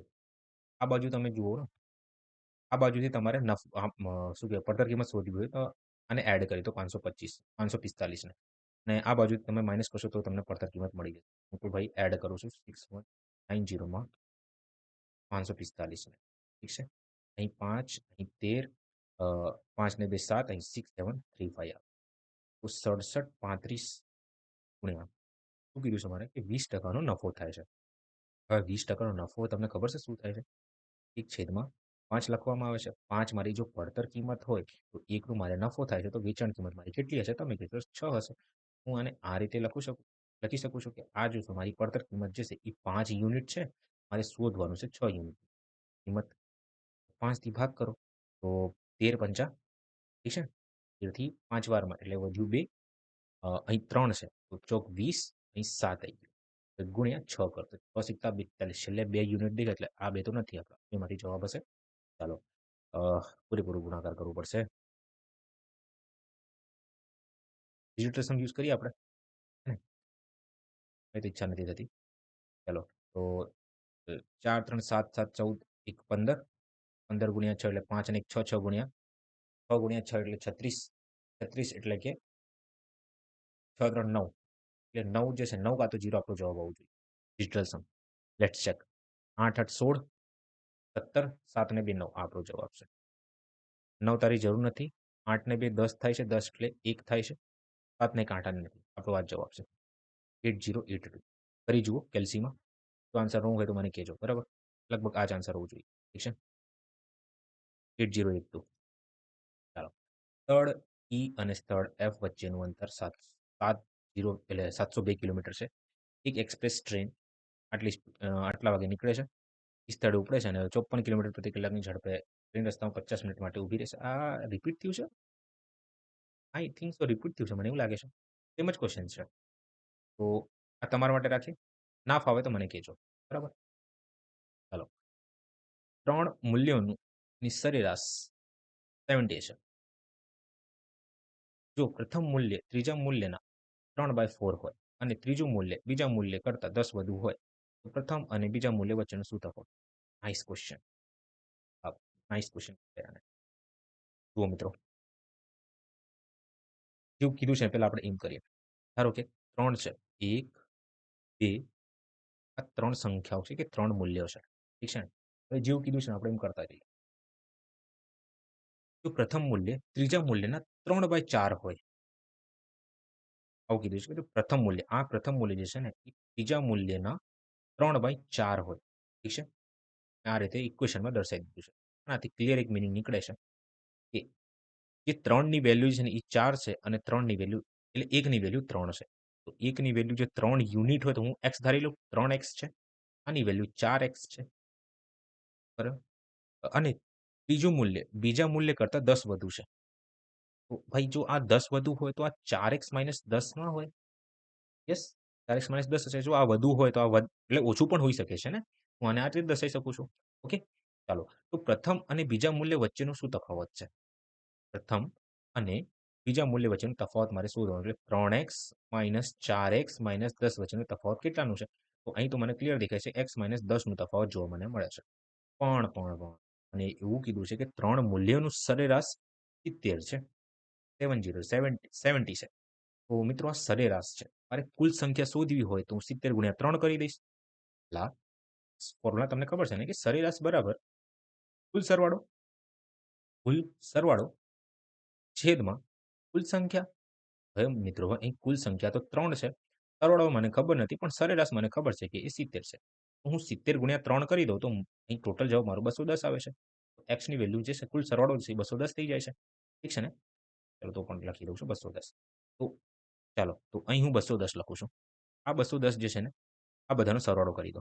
આના બરાબર છે. ઠીક છે? હું અલગ સિમ્બોલ સાઇન એટલે કલર ચેન્જ કરું છું જેથી ખબર પડે આગળ જઈને આપણને. ઠીક છે? અહીં પ્લસ છે, અહીં પ્લસ. તો 4 3 7 4 11x આ 11x - 10 છે. હવે -10 આ બાજુ આવશે એટલે 220 થઈ જશે. 220 બરાબર 11x. x બરાબર 20. x બરાબર 20. પૂરું. આસાન હે? હવે શું કીધું છે મને મૂલ્ય શોધો તો 20 - 10 કરશો તમારો જવાબ તો 10 જ આવશે.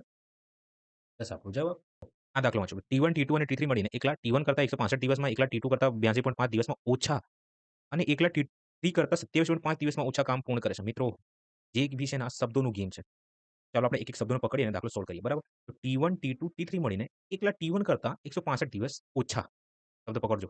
ઓછા. તો હું શું કરું છું કે આ T1 T2 અને T3 જે છે ને હું આને જે છે ને બી ધારી લઉં છું ફોર ઇઝી કેલ્ક્યુલેશન. ઠીક છે ને? ઓકે. તો આ બી જે છે બી આ T1 કરતા કેટલા દિવસ ઓછા છે? તમે કહેશો સર કે 165 દિવસ ઓછા છે. ઓકે? મેં આ રીતે આને લખ્યું. ચલો નેક્સ્ટ જુઓ. પછી આ બી એટલે કે T1 T2 3 જે છે ને એ T2 કરતા -82.5 દિવસ ઓછા છે. પૂરું થઈ ગયું. હવે આગળ વાંચો. અને T3 કરતા જે છે એ 27.5 દિવસ ઓછા છે. આ બી જે છે એટલે બી એટલે કે T1, T2, T3 જે છે એ T3 કરતા ઓછા લખ્યું છે ને? હા, 27.5 દિવસ એટલે કામ પૂર્ણ કરે છે. ઓકે. પણ ખરેખર આ લોકો ટોટલ કેટલા દિવસ લેશે પૂરા કરવામાં? તમે કહેશો સર કે આ ભાઈ 82.5 દિવસ લેશે. આપણે ભૂલ તો નથી કરતા ને? અહીં 27.5 છે, ઉપર 82.5 છે અને અહીં ટોટલ છે.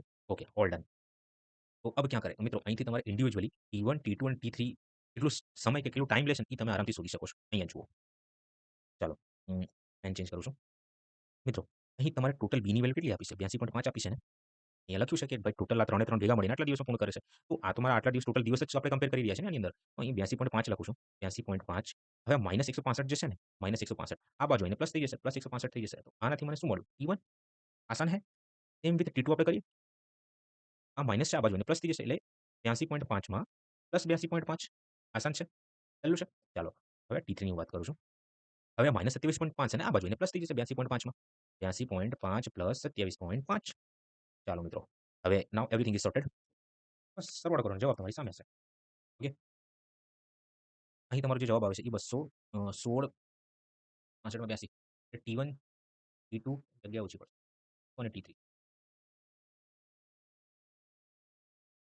T1 જે છે ને 6 અને 2 8 247.5 આન્સર. 247 પોઈન્ટ ઠીક છે. T2 જે છે આ તો ભાઈ 4 એટલે કે 165 આવશે 165 ઠીક છે ને? અને આ જે છે ભાઈ 110 આવશે. 110 દિવસમાં કાર્ય પૂર્ણ કરે છે. ઓ ભાઈ સાહેબ ગજબ. પછી હવે મને શું કીધું છે કે T1 અને T2 મળીને કેટલા દિવસમાં એક જ કામ પૂર્ણ કરી શકે છે. નાઈસ. ચાલો તો હવે તો તમે કરી શકો છો. મને એક સ્લાઇડ એડ કરવા દો. જગ્યા બહુ વધારે છે અહીં. એક સેકન્ડ. તો T1, T2, T3 ઠીક છે ને? T1 જે છે એ 267 267 નહીં 2475 247.5 હતું.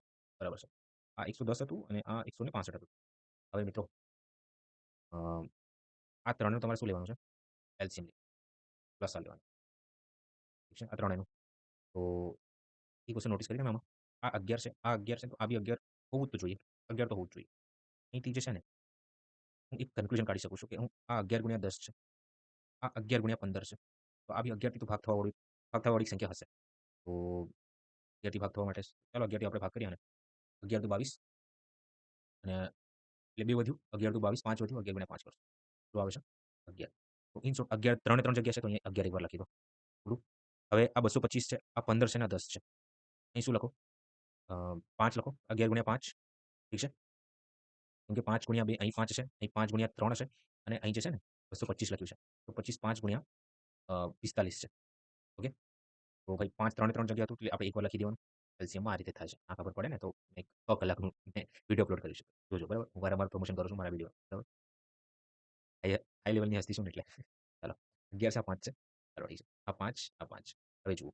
હવે જે બાકી રહી ગયું ને એ અહીંયા લખી દો. 3 બાકી રહી ગયું તો 3 લખો. 2 બાકી રહ્યું તો 2 અહીંયા લખી દો. તો 11 ગુણ્યા 5 એટલે 55 55 ગુણ્યા 6 55 ગુણ્યા 6 કરશો 330 થાય છે અને હજી એક બાકી છે. અહીં 45 લખ્યું છે આપણે બરાબર.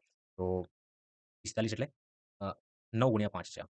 9 ગુણ્યા 5 9 9 બાકી છે 9 પૂરું થઈ ગયું. 9 તો ના લેવાય અહીં 3 લેવા છે. એક જ વાર આવશે. 3 હજી એક વાર આવશે અહીં. ઠીક છે. તો 6 તરી 18 અને 55 9 કરશો તો 990 જે છે ને આ તમારું એલસીએમ આવી ગયું છે. હા હા યાર આવું છે તો કરીએ આપણે. કરવું તો પડશે. ઠીક છે. તો આ 990 છે. 9 પૂછ્યું છે મારાથી T1 T2 એટલું કાર્ય કરવું હશે. ભાઈ આ કરો 47 બરાબર. પછી આ T1 નું છે. કાર્ય મને મળી જશે. T2 ની વાત કરીએ આપણે. ભાઈ ટોટલ 990 છે. 990 ગુણ્યા 65 ભાગ કરો જરાક. 5 11 થી ભાગ કરશો તો 15 વારમાં. 11 થી ભાગ કરશો 90 વાર. 15 થી ભાગ કરશો તો 6 આવશે. 6 લખી દો. જે છે કાર્યને 6 દિવસમાં પૂર્ણ.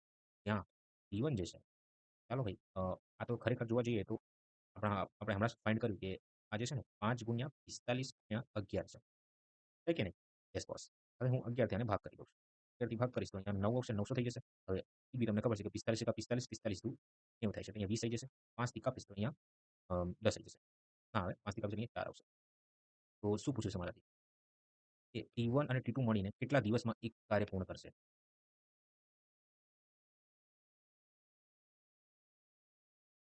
ચાલો આ લોકોની એફિશિયન્સી T1 ની એફિશિયન્સી 4 આવી ગઈ છે. 6 આવી ગઈ. એટલે કાર્ય કેટલાનું છે? કાર્ય છે 6 થી અરે T1 પ્લસ એફિશિયન્સી મને ખબર પડી ગઈ છે.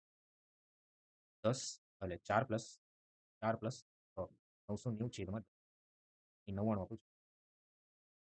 આ કેલ્ક્યુલેટિવ હતું. કેલ્ક્યુલેશન તો કરવું જ પડશે આમાં બીજું કોઈ ઓપ્શન નથી આપણી જોડે. ઓકે.